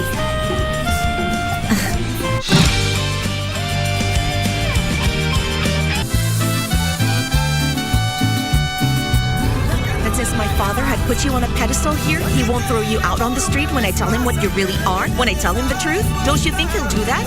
You shut up! Who is your lover? Who are you betraying my father with? Tell me! The one who has a lover is you! What happened was that I saw you. I'm well aware it was you who started the fire. Speak up. Where did you get the idea that Malena has a lover? Malena! Malena is cheating on you, Daddy. Your wife has a lover. Your presence has never been an issue with my family. I don't want to compete with Fabiola. In spite of it all, I still do love her. Thank you for the good life, good life. Allah, wanna thank you for the good life. Naye Mtume Muhammad sallallahu alayhi wasallam anashauri kuwa kuna zama ambazo itafikia ambazo binadamu atakuwa anaamka akiwa ni Muislamu, lakini jioni atazamia akiwa ni kafiri. Harakisheni kwenda kufanya matendo mema lillah, na yale matendo mema yawe na sharti mbili, iwe mukhlasa lillah, ufanye na ikhlasi lillah, kwa ajili ya Allah. Ukiswali swali lillah kwa ajili ya Allah.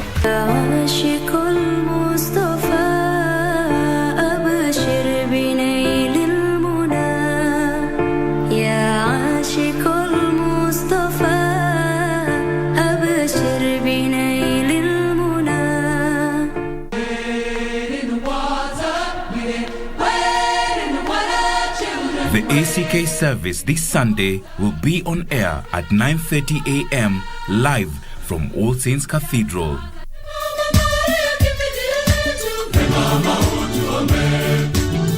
The Catholic Holy Mass will instead be on air starting 10:45 live from Holy Family Basilica.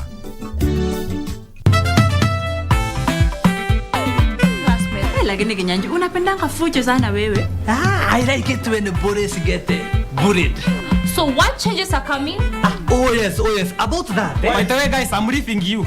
Why can't you wait until I finish talking, eh? Why can't you wait until I finish delivering my news? Kinyanjui, delivering is for pregnant women. Are you a woman? But you can also be pregnant with very good news. Kinyanjui, deliver. Hata mimi mzee usikija jana sikuwa na kurada. Kuna vile unajua kuzitoka madam. Did you forget that you were pregnant with the twins? Oh, sorry guys. Blame it on the Betty's train.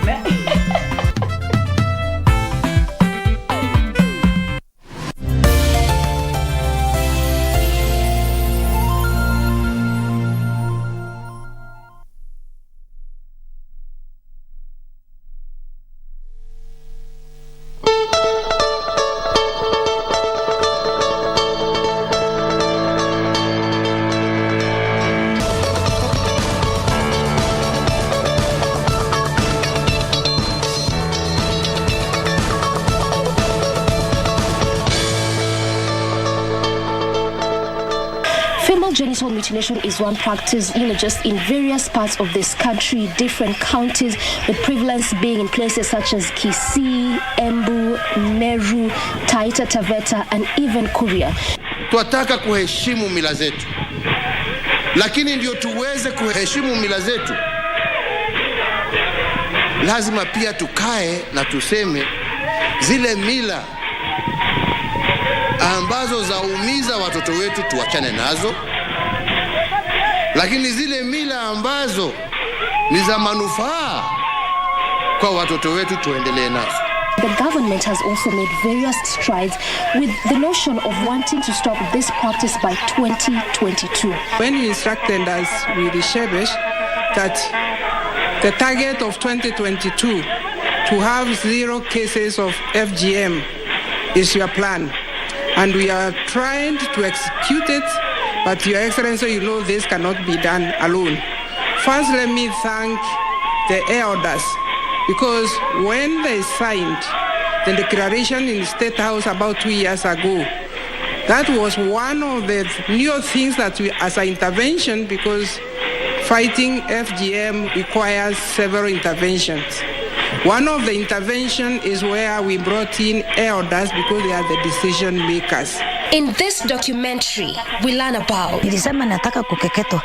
Alishika hiyo maneno kutoka kwa nyanya yake, akaja naye kutuambia ati yeye nataka. Tulienda tukakeketa msichana mmoja akamblindi. We sensitize them about the dangers of FGM. And now, I'm in Tharaka Nithi County to find out if the government interventions are bearing fruits.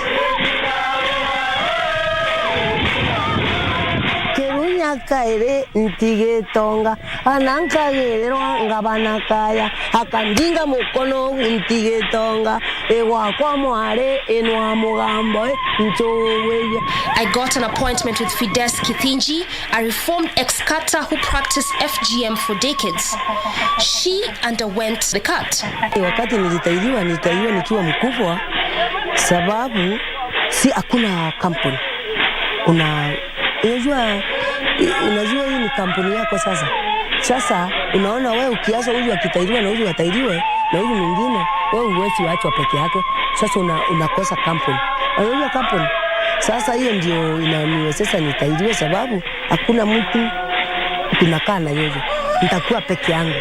According to Fides, it was more of a ceremony than an event. Sasa wakati huu ni wakati wa ule mtani. Ile mwenye kutairi anavaa hivi. Hata ukimwona na njia unajua yeye ni mwenye kutairi. Hata mwenye kutairiwa akiniona anajua ndio ule mtaani. Anaitwa mtaani. Sasa zamani mwenye kutairi alikuwa anaenda akiwa anaimbiwa. Anaimba. Sasa akienda pale ataingia pole na msisana naye hapa ndio mwenye kutairiwa atatokea. Na hii mlango amalisiwe mambo yake na mimi nitakuwa pale nje. Sasa hii inaitwa ovia mtani. Na hii ni nkio ya mtani. Hii mti inaitwa lamara. Yaani ile pimbo ya mtani. Ukienda kuchukua mtani kama mtu anikujia hapa kama unatumano kama vile vijana. Kijana kama ule anakuja ananiambia tunataka uende ukatairie kwetu. Sasa leta ile pesa unakuja naye ili niweze kutoka. Kiniashie 1,000. Sasa nitampea hii.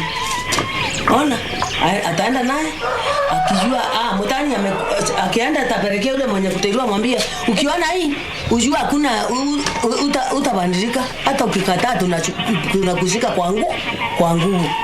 Poverty made Fides to become a cutter. Sasa nikaona sasa nione kama nikitairi nitasapata pesa. Sasa nikaanja hapo nikafuatilia wale walikuwa na barua. Wajua huku kutairi zamani ilikuwa ukienda kutairi na unaenda unapea chifu pesa. Unakupatia barua unaenda kutairi na. Sasa ukiwa huyu apata ile barua utaenda hivyo utakuwa ukienda bila amuke. Asubuhi saa 12 umetairi. Umemaliza na unapewa kitu. For one to qualify as a cutter, one had to cut at least 10 young ladies. Wajua ulikuwa unatairi kisirisiri, hakuna mtu anajua kama unatairi. Unaenda unatairi, unakujua unatairi unarudi. Sasa ukirundi vile wajua ni kama vile unapewa mtihani unapita. Sasa ukipita ukikuwa na watu 10 wako, sasa hiyo ndio kama unafunuliwa. Unapatiana ile sakura wanakula alafu wanakuambia sasa wewe endelea kabisa. Ni kama vile unafanya mtihani wa form 4 kama ukapita uende university. Later on the day, I received a call from Sarah Karimi from Kirimangare village, Kanjuki sublocation. She is one of the few women who voluntarily went for the cut. Nilisema nataka kukeketwa. Ukeketaji ulikuwa mwingi na ilikuwa ni passion. So kama hujakeketwa hauna kampani. Mtu anakaa for how long yarudi kwa sawa kabisa ile mpaka anaweza toka aende nje atembee aendelee na shughuli zake kawaida? Utakaa mwezi moja. Na hiyo mwezi katika nyumba ni mambo gani ambayo unafanyiwa? Kama ile kuappreciate umetoka from one stage to another stage. Wana kiutamaduni kuna mambo mingi walikuwa wanafanya. Utaletwa watu hata kwa kuchape. Uko na kidonda na utachapwa. Utaambua kama ni mambo ya kuheshimu mama mwenye amekuwa supporter wako. Utaambua mambo ya kama unapita njiani ukutane na wazazi wako, unapaa wewe unaingia kwa kichaka, wanapita. Upusi mwingi. Peer pressure also pushed her to go for the cut. Wakati niko darasani nilikuwa na stress. Sababu naona wenzangu wameenda kuolewa. Kama rafiki yangu nakumbuka kuna mmoja aliolewa tu vile tu sasa tulirudi mashuleni. Yeye akakuwa tayari alikuwa na boyfriend, lakini sasa vile amepita hiyo section sasa amekuwa sawa. So akakuwa ameolewa, kuna mtoto. Bado mimi hata sijamaliza class 8. Bado naendelea na masomo. So nilikuwa naona ni stress kubwa. Simon Jaging Kathu is a community leader in Kirimangare village. Wanajaribu kuendelea ama kuendesha ile nini utamaduni wao. Hiyo kazi mimi sitaifanya. Maana niliona haina kitu ama haina faida yoyote kwangu. Na kama mtu akija kwangu kuniambia ati nataka barua, uende unishukulia barua kwa chief ama kwa assistant chief ili nipate nafasi ya kukeketa msichana wangu. Hiyo kitu mimi nakataa. Na tena hiyo kama akiendelea na hiyo kazi na nikipata huyo msichana amekeketwa, mimi napiga ripoti kwa authority, halafu majukumu nashukuliwa na serikali. Kusema kweli mimi sioni kama kuna kitu ambayo kiko muhimu sana kwa kukeketa msichana, mbali ni hasara tupu. A few meters away, I met Grace Josephat, a reformed ex-cutter who practiced FGM for over 10 years.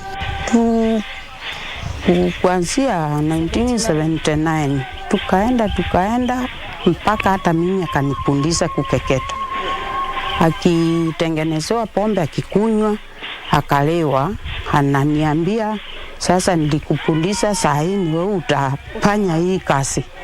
Tulienda tukakeketa msichana mmoja akamblindi kwa damu kwa wingi. Nikaangalia nikaona na hii ni maneno ya kufungwa. Nikafikiria, nikaanza kutetemeka. Nikaona hii maneno hii serikali ikijua tutapungwa. Mimi nikaolewa na pasta. Nikiolewa na pasta akaniambia sasa hii maneno sitakubaliana na hii maneno. Hata nikiwa mimi na keketa nilikuwa naona ni maneno sio mzuri.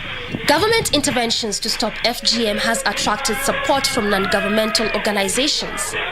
We met Faith, Regional Director, Plan International based in Tharaka-Nithi County. A lot of progress has been achieved towards eradication of the practice, with a lot of emphasis on working with locals, mainly the role models, women and men that are in support of ending the practice, women that have progressed well in their career, and have not gone through FGM, and others that have gone through FGM are career women but are against the practice and have been able to stop the practice in their own families. So those are the people that we've been working with. There are a lot of awareness campaigns that have been held at the community level. A lot of government structures have also been supported, especially strengthening the court users committees, working with the area advisory councils, training the police officers, mainly to ensure that they understand the need for issues of child protection, because FGM falls under violation of children's rights as well as a form of gender-based violence. So as much as there is that much that the organization has done in reducing the practice from 58% in 2014 to 48% as at last year, a lot more needs to be done now that comparing the prevalence in the Tharaka-Nithi County and the national prevalence of 21%, we are way above the national average with around 27%. A lot more needs to be done in eradicating the practice, which is quite deep-rooted. And as much as the government is committed to ending the practice in 2022, there is quite some good trial in terms of the government agencies supporting the presidential directive, but there is a lot more that needs to be done by everyone to ensure that the practice is eradicated in 2022. Some children were actually rescued by Plan International, them that were to undergo the cut, and then they picked them. Those are the girls that they hold seminars for, we sensitize them about the dangers of FGM as a woman, as a girl, and even to the education sector. It's dangerous to them. We've held so many seminars and we've taught well about it, and for sure a large percentage is now in schools as a result of those seminars. If you compare FGM prevalence, especially across the county, areas where the literacy levels are very high, people have gone to school, people are in church, people are not poor, the FGM levels are very low.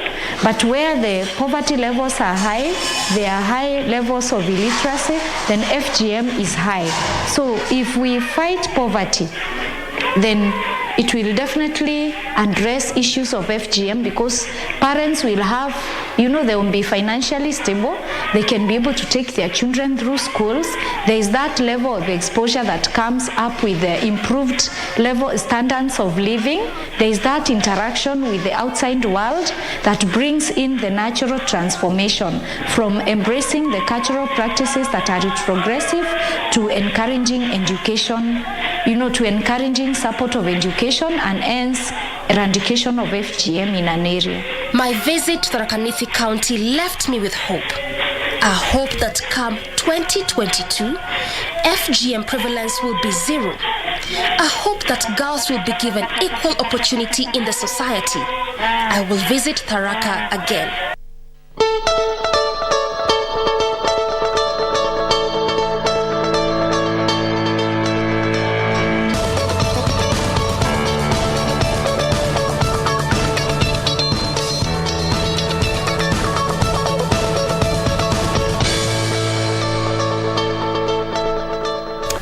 And welcome back. Thank you, Doreen, for that amazing feature on matters to do with gender-based violence. And of course, it's also captured in the government's demographic and health survey 2022, which also painted a grim picture on gender-based violence in the country. Right about now, let's now flip pages and talk about matters education. Schools are reopening next week and a lot of readjustments have been made in the education sector. The report was also released 2 days ago, and now Form 1 placement also took place, and now it's all over to the parents and guardians as we wait for the schools reopening for the first term. And the person to help me do that is Professor Jirono Rotich, joining me via Zoom. She is a professor in Indiana University. Good morning, Professor. Good to see you.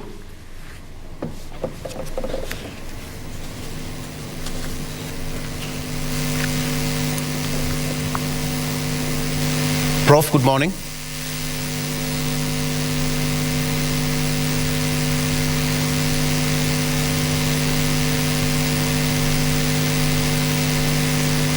Professor, good morning.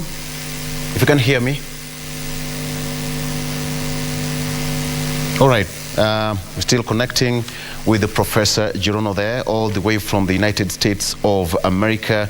She is a professor at Indiana University, Bloomington, an educationist as well. She was a part of the committee of experts, the presidential task force, working task force, which was mandated to look into the education system in the country. We needed to find out what exactly is in store for the students and learners in the country, as well as parents, as we wait for the schools reopening come next week. If we have Professor right now. Prof, good morning.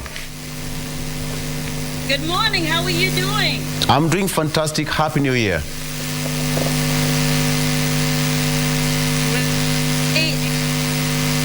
Yes, Happy New Year. Thank you. It's 12:44 a.m. here. It's almost 1 a.m.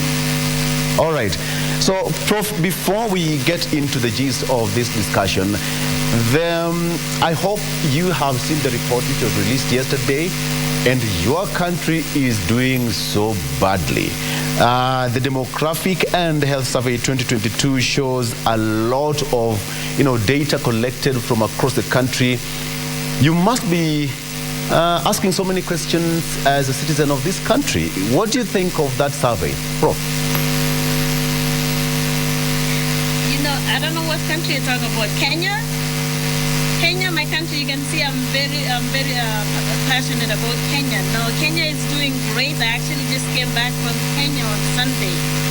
I was there for 1 week for the Presidential Working Party retreat that was at Semester. And you know what? I love Kenya. It's what it is, and I'm always reminded by the quote that by J.F. Kennedy that said, "Ask not what your country can do for you, but ask what you can do for your country." The survey was not good. We are not perfect, but it tells us that there's work that we need to do. As we talked about MLK, what was going on yesterday, there are doors that we have to keep knocking. We cannot give up on our country. We have to work together, and what we call it here is we need to have all decks on board. We need to have everybody on board. So that just tells us, yes, it is not good, it's a report, but yes, there's work that we have to do. So I'm not discouraged at all. It does not surprise me. Each and every continent that you go, they're going to be factors. But I think right now we have a government that is really dedicated. Actually, CS for Health, I happened to meet with her, I spent some time with her when I came. So there are things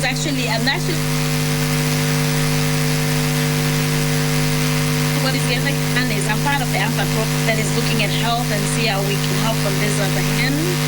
The Ministry of Health just put together a group from there. Things are not look good, but the encouraging part of it is that we are all working together to improve our country. I love Kenya, I love my people, and we shall continue to work together until this is done. We shall not stop until we get to where we need to be. So let's all join hands together. We need all hands on deck because we can do this together. One worrying trend and part of the survey is that gender-based violence is still rampant in the country, but the biggest one is sexual form of gender-based violence. As a professor, how do you think we can change the whole situation in the country? I was like I told you, I was listening to that conversation. As you look at me, I'm a survivor of domestic violence. I'm a survivor of gender-based violence where I was sexually molested. So I'm a survivor, and survivors don't give up. So all those conditions. So I am a survivor, and you can never defeat a survivor. You can never put down a survivor because we will wake up, we have resilience, but I think the more, the fact that it's out there now, we are more aware that it exists. Those days when I went through that, I couldn't speak about it, I couldn't talk about it, I was dying internally, I was dying in pain, I almost took my life away because I was suffering and no one was talking about it. But it is encouraging the fact that we are talking about it. We are many of us here who are champions. We are many of us here who are survivors. And we will do whatever it takes to support our dear sisters and brothers. So yes, I am aware, I've been there, done that. We have work to do. First of all, I didn't know that you are a survivor of gender-based violence, so I think it was the right point to start this conversation, having gone through that and you survived. I believe your voice is a voice of reason to teach the women of this country, or even men, so that GBV in the country can't be eradicated. All right, so you were in the Presidential Working Task Force and you had your recommendations. Schools are reopening next week. What are some of the recommendations that you proposed to the president that perhaps you don't have as the media? One of them is that the junior secondary school will still be domiciled in the schools they are in currently. Yes, that is correct. So yes, again, this is a work in progress. Again, I cannot, what we submitted to His Excellency the President was the initial report, and that was focusing on the 6th grade. And the fact that we, based on stakeholder responses and based on all visions that we received, it was recommended, and it was the wishes of the Kenyans and the community that the grade 7 domicile is the current high school. So yes, they're going to school on the 31st, and it is not perfect. There is a lot of work that has to be done. Like I said, I was in Kenya last week, and we were with the ministry officials, we were Director General, we were with the Education, Higher Education. Right. And they're all working together to ensure that this is had all their preparations, and they're working together to ensure that kids are ready to school. In the next 2 weeks. Like again, it's not that is ahead of us. We have children who are relying on us. We have children that we love so much. We love our country. And I think at this point, without doing blame game, we just got to move forward as a team and do the best that we can do. And I honestly applaud the leaders from His Excellency and his team, the ministry, and everybody is working together to our children, our 7th graders, placed in school. There are things that are still needed. The schools are not resourced. The teachers are being trained. The issues about uniform.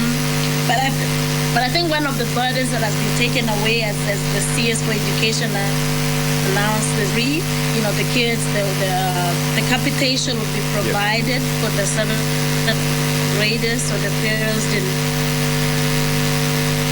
don't have to pay anything extra.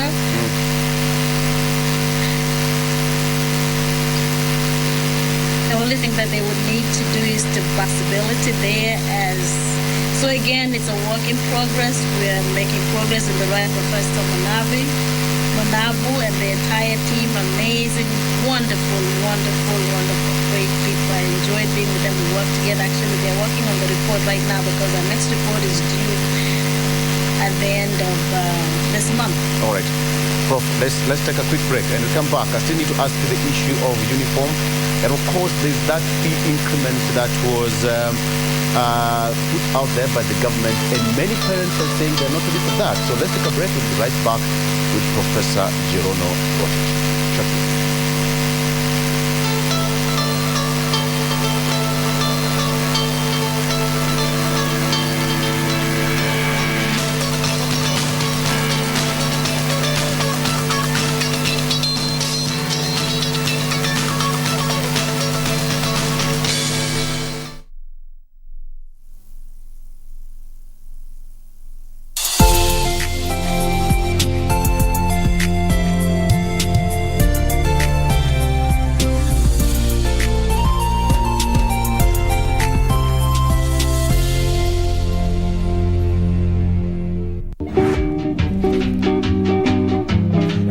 Santos Chifira. Unafanya kazi gani? Mimi nauzanga mawabling na wagon. Kwani wewe peke yako tu hapo kwa hiyo mtaa wewe ndio uko na mkokoteni? Lakini ni wagon yangu ndio imepatikana kwangu. Mimi nikiwapeaga wagon renangua, wanakuja magizgiz, wananipiga ngadua ama ruas. Sasa hiyo ni nini? Wewe kuna mkokoteni yako ipotea? Mimi hakuna mkokoteni. Na uko na mikokoteni? Hapana. Uko na ambulance hiyo? Sina. Na ulikuwa unakuja kutufanyia first aid hapo kwa Kiraimsini kama nani? Munangere ndio nini? Ni pesa. Unasikia? Huyo hana kitu. Wewe unaweza mlipa huyu? Nani? Wewe. Mimi sina kitu ya kumlipa na mlipa. Sasa kwa nini unauliza swali ambayo haitakusaidia? Wasana na hiyo yote. Hiyo barabara ni yako. Barabara. Sio.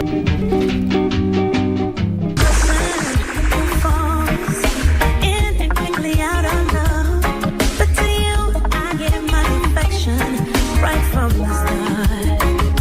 If I have a lover, you gotta show me there's a future in this. You gotta show me something. Do not bring no guns up the town. You should have left them at home. Should have bring love up the town.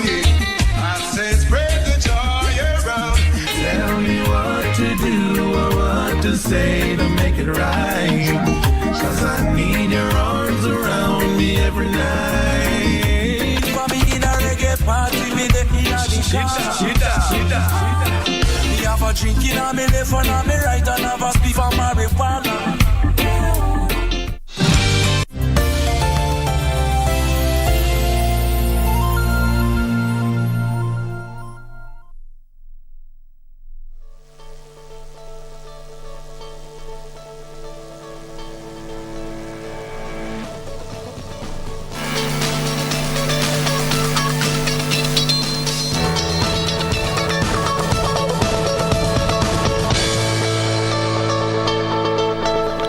Welcome back. Now, we are still having that discussion, matters education, with Professor General. In 2018, Nakada reported that about 4.9... America?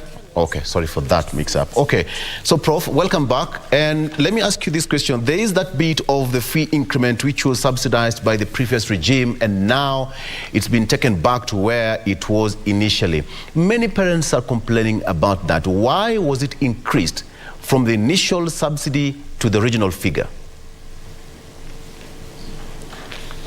Well, I have to defer that to the ministry, because a lot of our recommendations is we put the recommendations, but we also expected the ministry to come up with the logistics, especially with the finances. That is a collaboration, that is a task that is done collaboratively with the treasury.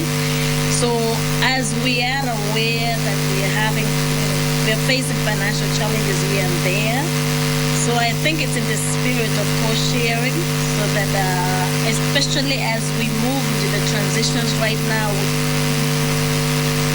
we have 7th graders who are moving into a space that are completely resourced. So that would really help to facilitate the resources, that would help to put in the resources that are needed. So what that covers is, the best of my understanding is, it covers the tuition, but the parents have to pay for cooking. And again, everything it is not, that figure has not been reviewed for a very long time, so it does not factor the inflation. But again, I'm not the right person to do that, but I think that would be very good. We had those issues. We had a committee looking at finances, and what we saw across the board is, look at what is going on with our universities. There is a need for us to all contribute. There is a need for us to be strategic, to find ways of financing our education institutions. And especially in this case, there's a lot of things that are needed, the dorms, the labs, and all that. So I think it's in the spirit of cost-sharing again. Those factors had not been revisited for a while. And again, that is normal across the board. You know, everywhere, even in developed countries like where we are here, parents have to pay a percentage. And a lot of those things is based on income. So I don't think, and again, one of the recommendations was moving forward that a lot of these things could be, they should consider looking at income-based so that parents who cannot afford do not pay the same amount as myself or somebody with a kid, those who can afford to take care of their children. Because right now, everybody's paying equally, whether you have money or you don't have money, the same capitation and the same amount is required. All right. But so Prof, just let me ask you this question. What if why didn't you have a gradual increment? This was a full-blown increment from the initial figure, and it was taken back to the 100% figure that it was before. Again, I really do not want to speak to that because my area is not finances, but I think there's got to be, what we know across the board is we all need to contribute to education. There are some factors that we ask the ministry to look into. You look at the cost, if you look at how much it costs to educate a child, it takes a lot. It costs a lot of money, and again, here across the board, based on the needs, and like I said, that amount has not been updated for a while. So when you look at the inflation rates, when you look at the expenses of the labs and everything that it costs now, especially with the KBC curriculum that requires a lot of equipment, facilities. So I want to believe that it is in good faith. Again, I'm not an expert in that. I don't want to speak on their behalf. Yes. All right. Other stakeholders are also saying that the issue of teacher preparedness is still an issue. How is the task force recommending, or what are some of the recommendations to equip teachers to tackle CBC effectively? Again, like I said before, and I think it's been said, that the KBC, what our task force recommended was that the ministry looks at ways of training the teachers. And I know this whole week, I think they were in Mary, they were training, teachers were being trained because I was there, and there were so many moving parts that was going on. There were teachers that were being trained, there were selections that was going on for the Form 1 students. So all I can tell you is from my being there, I went to the ministry, I could see everybody is working up and down. Everybody was on their toes trying to make sure that the teachers are trained. Are we going to have all the teachers trained by the 31st? No, we will not. But then at least we have teacher trainers, teacher mentors who can mentor, who can get the classes rolling. So this is an ongoing progress. Again, remember this, the curriculum was in place. We should have really been prepared for a while. We should not have waited until the last minute. But it's what it is right now. But what I can assure you is the ministry, we recommended that the ministry to really sit together and strategize, and they have done that. I was there, I saw what was going on. We worked together with the PSs, we worked together with the leaders from the ministry, and they are working around the clock to ensure that when our children get to grade 7 on the 31st, or whatever the date is, they will have teachers, they will have resources, education will continue. So I want to assure the citizens that, you know what, let's work together, let's be patient, but we have a government, we have a ministry, we have individuals, we have great leaders who are devoted to ensuring that our kids will be okay, education will continue. Okay. Apart from the recommendation to have the junior secondary school to have a different and a separate uniform from the rest of the learners, what are some of the recommendations again that will be used to differentiate the two lots of students? Well, it's not really, we do not, my area is inclusion, diversity, and belonging, and we're not about excluding or differentiating people. They're just going to a different way. They're in the same school. So again, the recommendation was for the teachers and the ministry to figure out, find a way so that they can also feel that they're in high school, junior high school. Yes. So I think one of the, again, like the recommendation, I think one of the recommendations, one of the ideas they came up with was a uniform. So again, that's not a big deal really. It's just so that they can also feel that they're high school students, so that they can feel like they're at a different level. Because like I said, most of them were really excited about going to a new school. But we know that, again, even from looking at the Form 1 selection, what was going on is the placements is we don't even have space for the ones who are going to Form 1 right now. So where were we going to put the 7th graders again from Yeah, the statistics? actually that's the biggest question, because if you look at the number of students, the Form 1 selection and placement, the numbers are not balancing. So how is the government going to act to ensure that there is 100% transition? The 100% transition will happen. That is not a question. It will happen. The question is, and I think what we noticed was, did the students get the choices where they pick where they wanted to be? No. So what we know that there's 100% transition, but not every student will get the school that they selected. The choices and I think it was fair and equitable because they computerized. Unlike many other years, this time the ministry they computerized the Form 1 selections. And from what we have seen or what we've heard or what was shared is the selections were based on choice. At least I think it was a top 10 students, top 5 students from each county who scored high were able to go to national schools. So again, there was merit. There was equity to make sure that it's fairness, that there is no impartiality, that is fair, especially there were a lot of issues about students who are in public versus private school.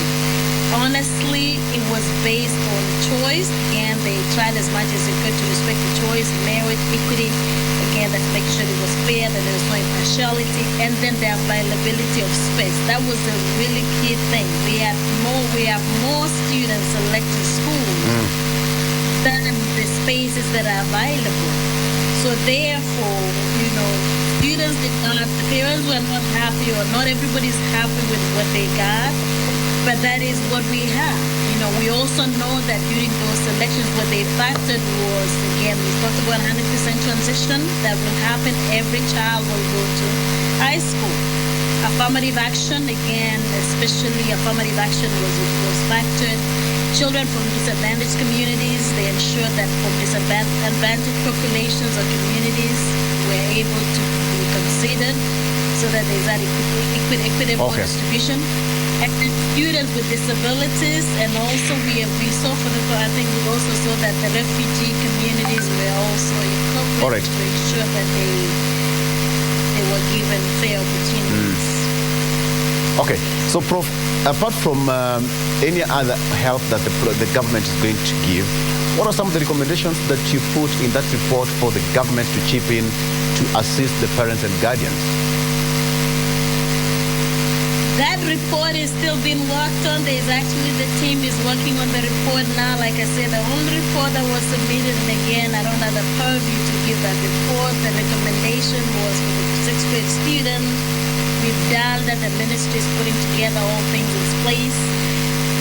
We have a lot of recommendations that are coming through in our second report. So again, there is a consensus. There's a team that is finalizing that report right now. I think they're in Naivasha. And then we'll get together again. So I really cannot preempt what was discussed, what is being discussed, or what is being put in the report. But again, His Excellency, and you will get that report from the reporting authorities. So I cannot.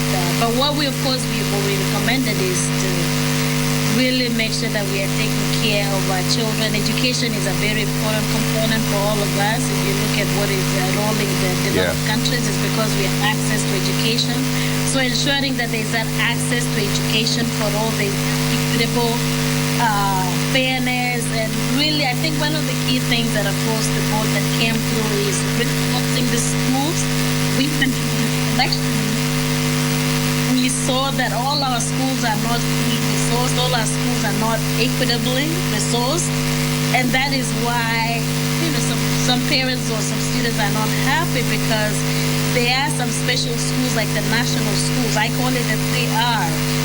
So the rigor in those national schools, the reputation and the resources, the key thing is the resources. I want to say the rigor is across the board, because I am a teacher who was trained at Kenyatta University. We teach across the board. We have the same skill sets. We have the same expertise. We are all trained equally.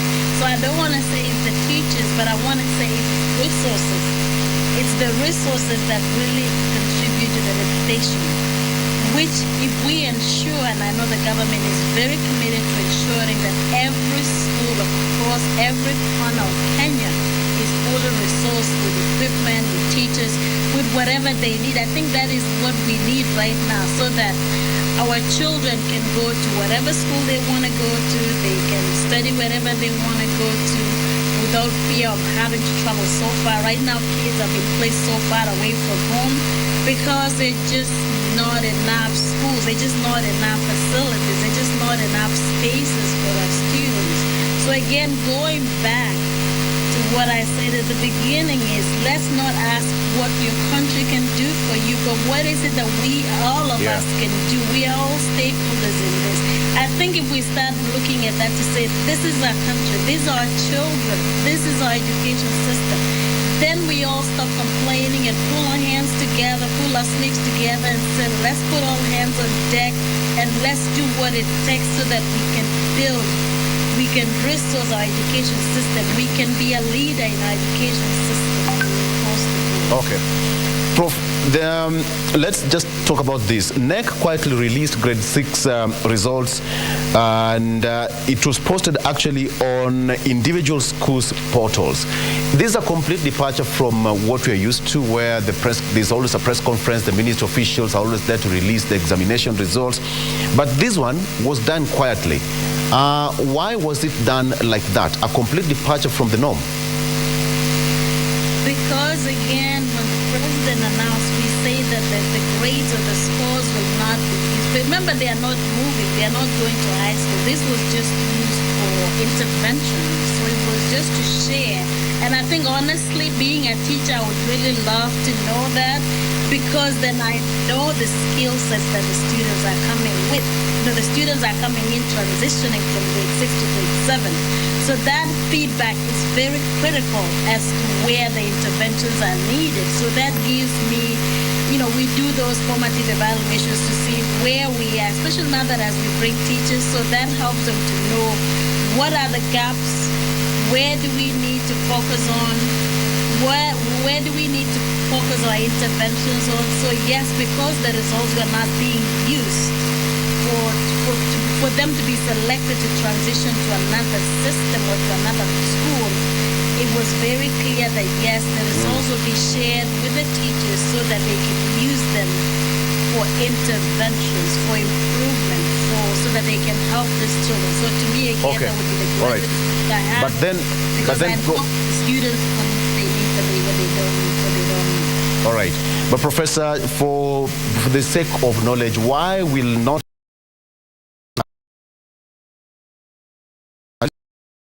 they're not going to use it to place learners in junior high school, the grade 6 results? Why so? But they're not placing anybody because they're just moving on to the next grade. Remember, we said we're not initially, when the exam was done, these students were supposed to transition to high school, to secondary school. But based on the issues that we discovered that the committee, again, based on the stakeholder findings, was that we don't have enough resources for them. Can you imagine right now, we have these Form 1s going there, we don't even have space for them. So what would have happened? So then it was very clear that these results will only be used because it was already done before we found out.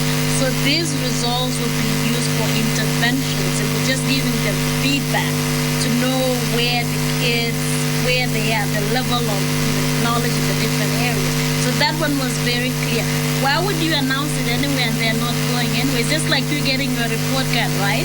At the end of the term, you get your report card, you know where you failed, you know your weaknesses, you know what areas you need to work on. So that is what it is. That is, and it was very clear that this is where we are going with the results of this grade 6, not putting it out there, and it's not there. All right. So, Prof, I think at this particular point, I'll leave it at that. And just your quick remark, 30 seconds. Are you missing your country, Kenya? What? Am I missing Kenya? Yes. All the time. You see how patriotic I am? I have Kenya all over my hands everywhere. I miss Kenya all the time. I love Kenya. I was there. I left there on Saturday. Got here Sunday. So I love Kenya. I enjoyed myself. I will come back, you know, I'm on the task force. So most of the times I'm back and forth. I want to say to parents, I said, you know, let's be patient. I know it is a tough time. There are a lot of moving parts that are going on. But let's be patient. Let's support our children. Let us mentor them. You know, whatever the situation is, we shall overcome this. Again, you have a lot of support. Education is very critical. I've been there. I've taken kids to college. I have 2 adult children, so I know what it takes. Parental engagement is key. And let us stand by our children every step of the way. Support our children, support our teachers, support our government, and you know what? We shall be well. It shall be well. Thank you so much.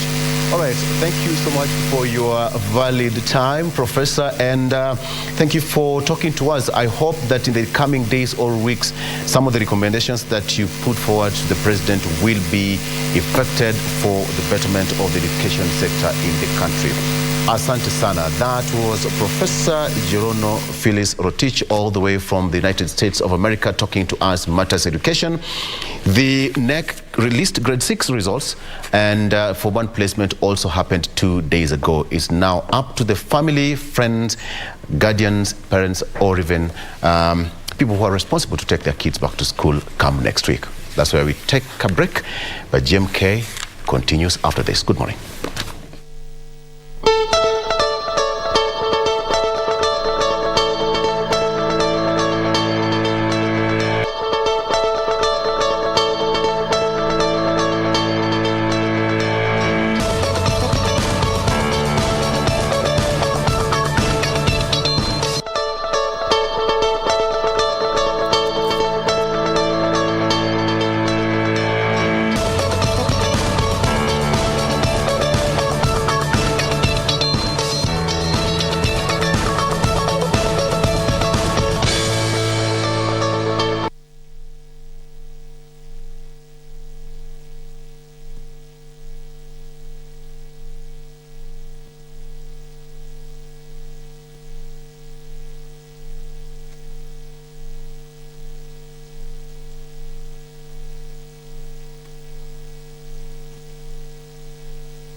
Asante sana, thank you so much for sticking with us. We proceed with this morning conversation. Thank you for sticking with Good Morning Kenya. My name is Ram Aguko. You're just in time for the next conversation of the day. This is women and leadership. And as we discuss these matters, I am with Rachel Tabitha Mutuno. She is a national political youth leader and communications professional. Karibu sana, Rachel. Thank you so much. How are you feeling? I'm feeling well. Thank you so much for finding time to join me. Okay. And we want to talk about matters concerning women and leadership. And I want to get from your standpoint or from your viewpoint, what's your thought in regards to the current state of women representation in leadership in the country? First of all, I thank you for having me here today. And where we are now on matters women leadership, I can say we are better off than how it used to be. Because if we check the history of the women who were in leadership, we could just get 1 or 2 or 3. But now, at least we haven't yet achieved the 2/3 gender role, but at least we are somewhere. We are moving. We have more than 5 governors now, women. We have so many women in positions of leadership. I'm looking at even as we proceed, we now have 102 women parliamentarians. Exactly. And these are domiciled in both the National Assembly and Senate, and looking at 63 new elected. Yes. So you're saying these are good numbers? Yeah, it is. We are progressing well. That's so positive. Yeah. I'm looking at what last week happened. We had the Kenya Women Parliamentarian Association induction workshop for the new women parliamentarians who were both elected and nominated. This event was on Thursday. Yeah. And I know you are aware of that particular function that took place. You'll give in your thoughts with regards to that. But I'm looking at what the National Assembly Speaker Moses Wetangula said, and he echoed the fact that despite the preconceived notions and the traditional gender roles currently in the country, the beliefs that that women are not represented, actually despite that, more women have taken up leadership roles. And according to what he's saying that they have offered themselves for political contests. Do you feel like women are now rising up as we speak, considering the history that we've had when it comes to women representation and their participation? Yeah, really. I feel that women have decided or have taken the mantle now. As you can see, we are having so many mentorships. Women are getting mentorships. They are getting a lot of platforms to learn on matters leadership. So as you told me about Kewopa that happened last week in Naivasha, you could see the women got so much information. They got so much education from even people from abroad who deal with the women. So the mentorship is not only happening in Kenya and from the people from Kenya, but it's also happening like the UN Women is also putting its input to ensure that Kenyan women are getting the necessary information on how to be on leadership. So I feel we are somewhere better off, as I just told you. And if we continue like this, in the nearest future, we will have at least 50-50. Because women are not rising to fight men. They're just rising to represent women, or also to represent women, youth, and men, but also to fill the gap. Because men can also do much, but there are things that a woman can also handle better given an opportunity. I love the fact that you've said it's not a fight between these particular gender. It's not about women against any other group of people. Not really. It's them representing their own ideas, their own ideologies, their belief systems. Yeah, and doing it better or doing more.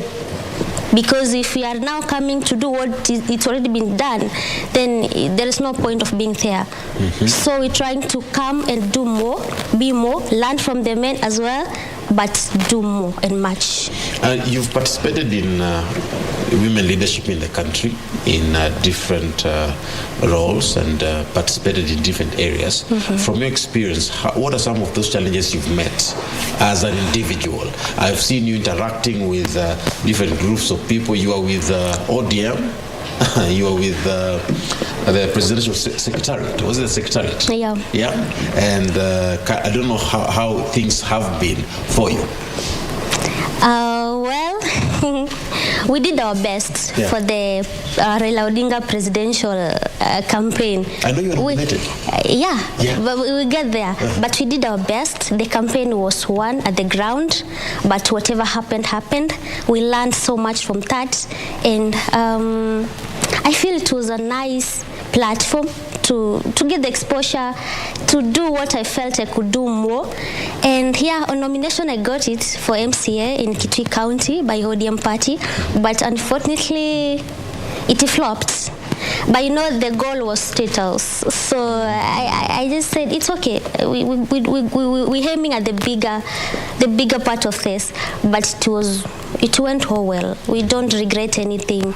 And I've been faring so well, so I also got a new job at the parliament. So it's every journey you begin today, it takes you somewhere.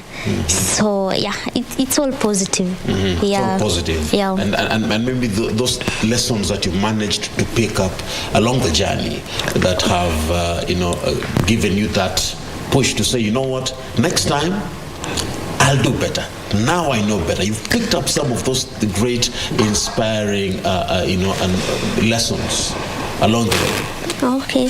So on lessons and also challenges, as you had asked me before. Yeah. But before we get there, I also have to acknowledge that the President, William Ruto, because I worked for him 3 months before I joined Baba. Yes. As the communications strategic person, Kitui County, Kitui Rural constituency, we met. He saw me one-on-one, and I think somehow he knows me. So all through the journey, first I'll go to the challenges that I faced as a woman. I can say people are beginning to adjust that women can be in leadership. So the challenges are not so many, but they are there. First of all, it's the ability to speak in public, the crowd phobia. As a woman, you'll just get on stage and everyone is staring at you, and the crowd is so big because remember we were doing the national campaign. You are on maybe on the caravan or on the dais, and people are so many of them there. So one challenge is that communication to the public when it is now face to face. Another challenge is the economical factor. In politics, money runs politics. You might have the strategy, the idea, the right connections, the right knowledge, the wisdom, but if you don't have money, the financial factor of it, you might have a challenge in maneuvering. Do you think that is different from men, that particular factor of finances? Is it different from men, or? It's not so different, but a bit different, because men have got, because you know Kenya has been patriarchal society, so men have gotten the chance to grow business-wise, also political-wise, while women were back at home cooking and thinking, should I try this? Will the society accept me? Will the community accept me? The man was already busy doing business, making money. So I feel somehow it isn't as, it's not so same, but yeah, it is same. In our 50-50? Yeah, no, 60-40. 60-40? Yes. 60 for women, 40 for men? Yeah. Okay. The challenges are more for women, financial factor of it. But if a woman is smart enough, she can win. You understand? Yeah. Yeah, I get you. If a woman is smart enough, she can be able to jump these hurdles. So those are some of the challenges. Some of the challenges. There's so many, but some of the challenges. So we are going to the lessons learned along the way. We are moving to that. That you can give to your younger self. Lesson learned. I learned that in politics, get what you are aiming at first. Once you get it, now you can change whatever you want to change from there. If you want to change the system, if you want to change the way the society behaves, if you want to influence something, you must get it first. If it's a position of leadership, you must get it first. If you don't get it, you'll just be doing propaganda, saying how things went wrong, how you lacked money, how you lacked support. But now, when you are lamenting, it's targeting first. Another lesson is I learned to be strategic. I don't just wake up to do something. I learned that you must know what you want to do first, and you have to check the target person, the target platform, and you have to know the time, who, where, what, and why. Because if you're not strategic, then you just be loitering around politically, and that can waste a lot of people. Most people are being wasted by being not strategic. You find someone is all over or is doing everything. All at the same time. All at the same time. You know, you can do many things at the same time, but when you lack the strategy, you will end up nowhere. You can do 5 things, but with the strategy, you end up successful. You can do one thing, no strategy, nothing, you end up nowhere. And this is wasting a lot of youth. Yeah, they're being wasted because no strategy, no end goal. So another lesson I learned is, this is from Raila Odinga himself, because we are too close as a mentor, like now, not as a boss, but as a mentor. I learned that in politics, you have to be able to have the influence. You need the influence, and you need to know how to maintain your political limelight. Yeah. Because Leadership is not just a business center where you just have to learn, you have to adjust, you have to see if this fails, how to get this. Especially women in leadership. Especially women, because women also rise today, and within no time they're gone. It burns bright, fades fast. Burns bright, but fades fast. Meaning it doesn't last for a long time. It doesn't last. Yeah, we just could come up, come a moshi, and we disappear. But you see now, if you're agenda driven, that is, I don't know what to say, but I think if you are agenda driven, when you come up today, you come out and then you disappear, then the agenda disappears with you. You need to see how you'll maintain this, to stay committed to the cause, so that the people who made you rise to seek the leadership position, so that the thing that pushed you to be in leadership does not suffer. Because let's say today I decided to vie to be in leadership, to help the community, or to mentor the youth, or to champion for something, or to be in the governance part of the leadership. And then I wake up, tomorrow I'm not there, you understand? Then whatever I rose to do, it's no longer achievable. It's gone, and you see we are different. Human beings are different. Whatever I want to do today, it's not what I want to do. Whatever another woman might want to do, it's not what maybe in my mind. Another woman might be rising to champion for ending the drug abuse.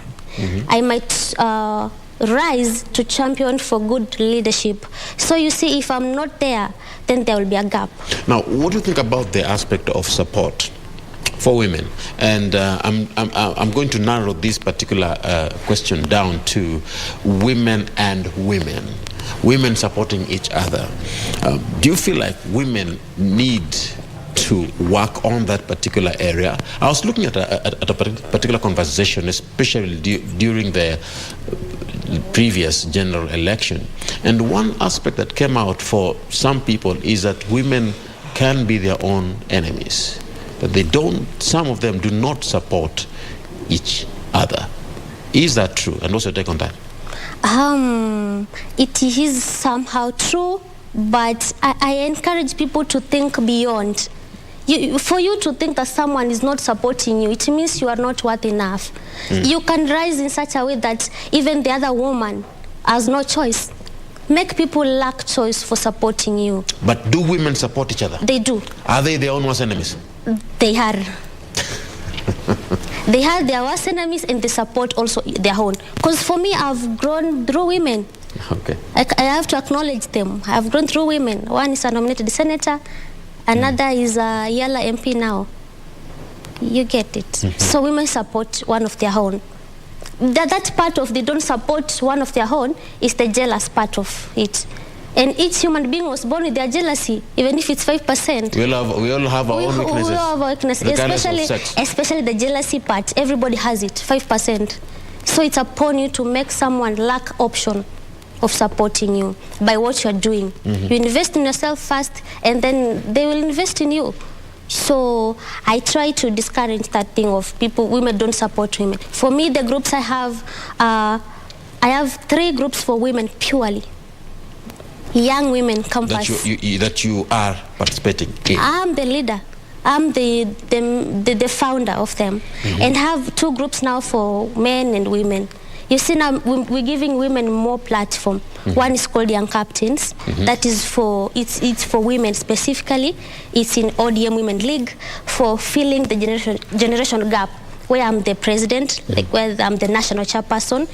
I also have Warembo na Babu. We began 2020 when I was in my second year. Warembo na Babu ama na Baba? Babu Owino. Oh, no, that was 2020, yeah, before Baba. Oh, okay. Yeah, tukiwa bado university tukaona he's our mentor, so we need to have a movement that we can sit with him. We get mentorship. We get. I love creating networks. Yeah, I have so many of them. Of course, I'm not bragging, but I'm so connected. And because I've worked for that, I love connections. You know, your network is your net worth. You can be rich by association. So that is for girls. We are 614. That's one WhatsApp group, but we are across the country for university students. When you have issues with health, when they have issues with, everything, issues are all over. We have, at least I tell them, you have this person now, talk to him directly. Get these things sorted. For young captains, we mentor them. We go for a lot of trainings sponsored to learn more. We have another group for women also purely for young mothers, and a campaign to end drug abuse and teen pregnancy. Now those are purely girls. So when you come to girls and boys, we have YALA, an organization called YALA, Young African Leaders and Aspirants, to give them a platform to grow politically. We have the other one called Comrades, but just basically youth. And those people are so many, like 1,000 people in one group, and they're not leaving the group because we are always busy doing something. We want everybody to learn beyond the normal politics, to learn more. And you see, for people to consider us, we have to create the platform within ourselves. Wow. I love what you're saying, and you mentioned quite a lot of different areas that I was going to touch on, but because of the interest of time, I may not be able to delve deeper into these particular areas. But one aspect that you mentioned was teen pregnancies, and as a women leader, there was a research that was, given out, statistics given out today. As a women leader, you ought to, maybe you can air your voice in regards to teen pregnancies, which is still alarming in terms of its rates, with an average of 27.6% in 10 vulnerable counties. And one county that is leading in this is Samburu County. Of course, among others, Samburu leads at 50%, according to this particular study that shows a majority of sexual activity among the unmarried women, while using contraceptives. Your take in regards to these high cases of teen pregnancies in the country?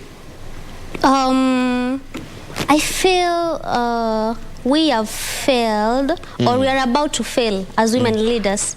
We are not supposed to be in a country where every day teen pregnancy is rising. What are we doing? We're supposed to get to know what is the root cause of this. Is it the role? Is it headed by?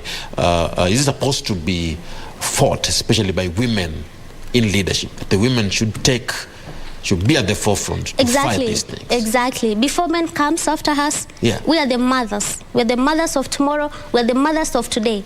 In a society where a young girl has gotten pregnant before even she realizes her dream, we are doing nothing. We are killing the generation. Tomorrow we will not have women.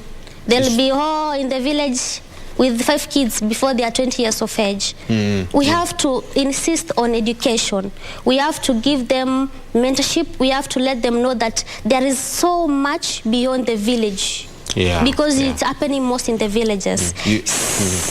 Because you see, if you are the only educated person in your village, if I'm the only rich woman in my village and I let the rest just get pregnant or just get wasted in drug abuse and all that, people say if you're the only rich person, the poor will steal from you. To survive.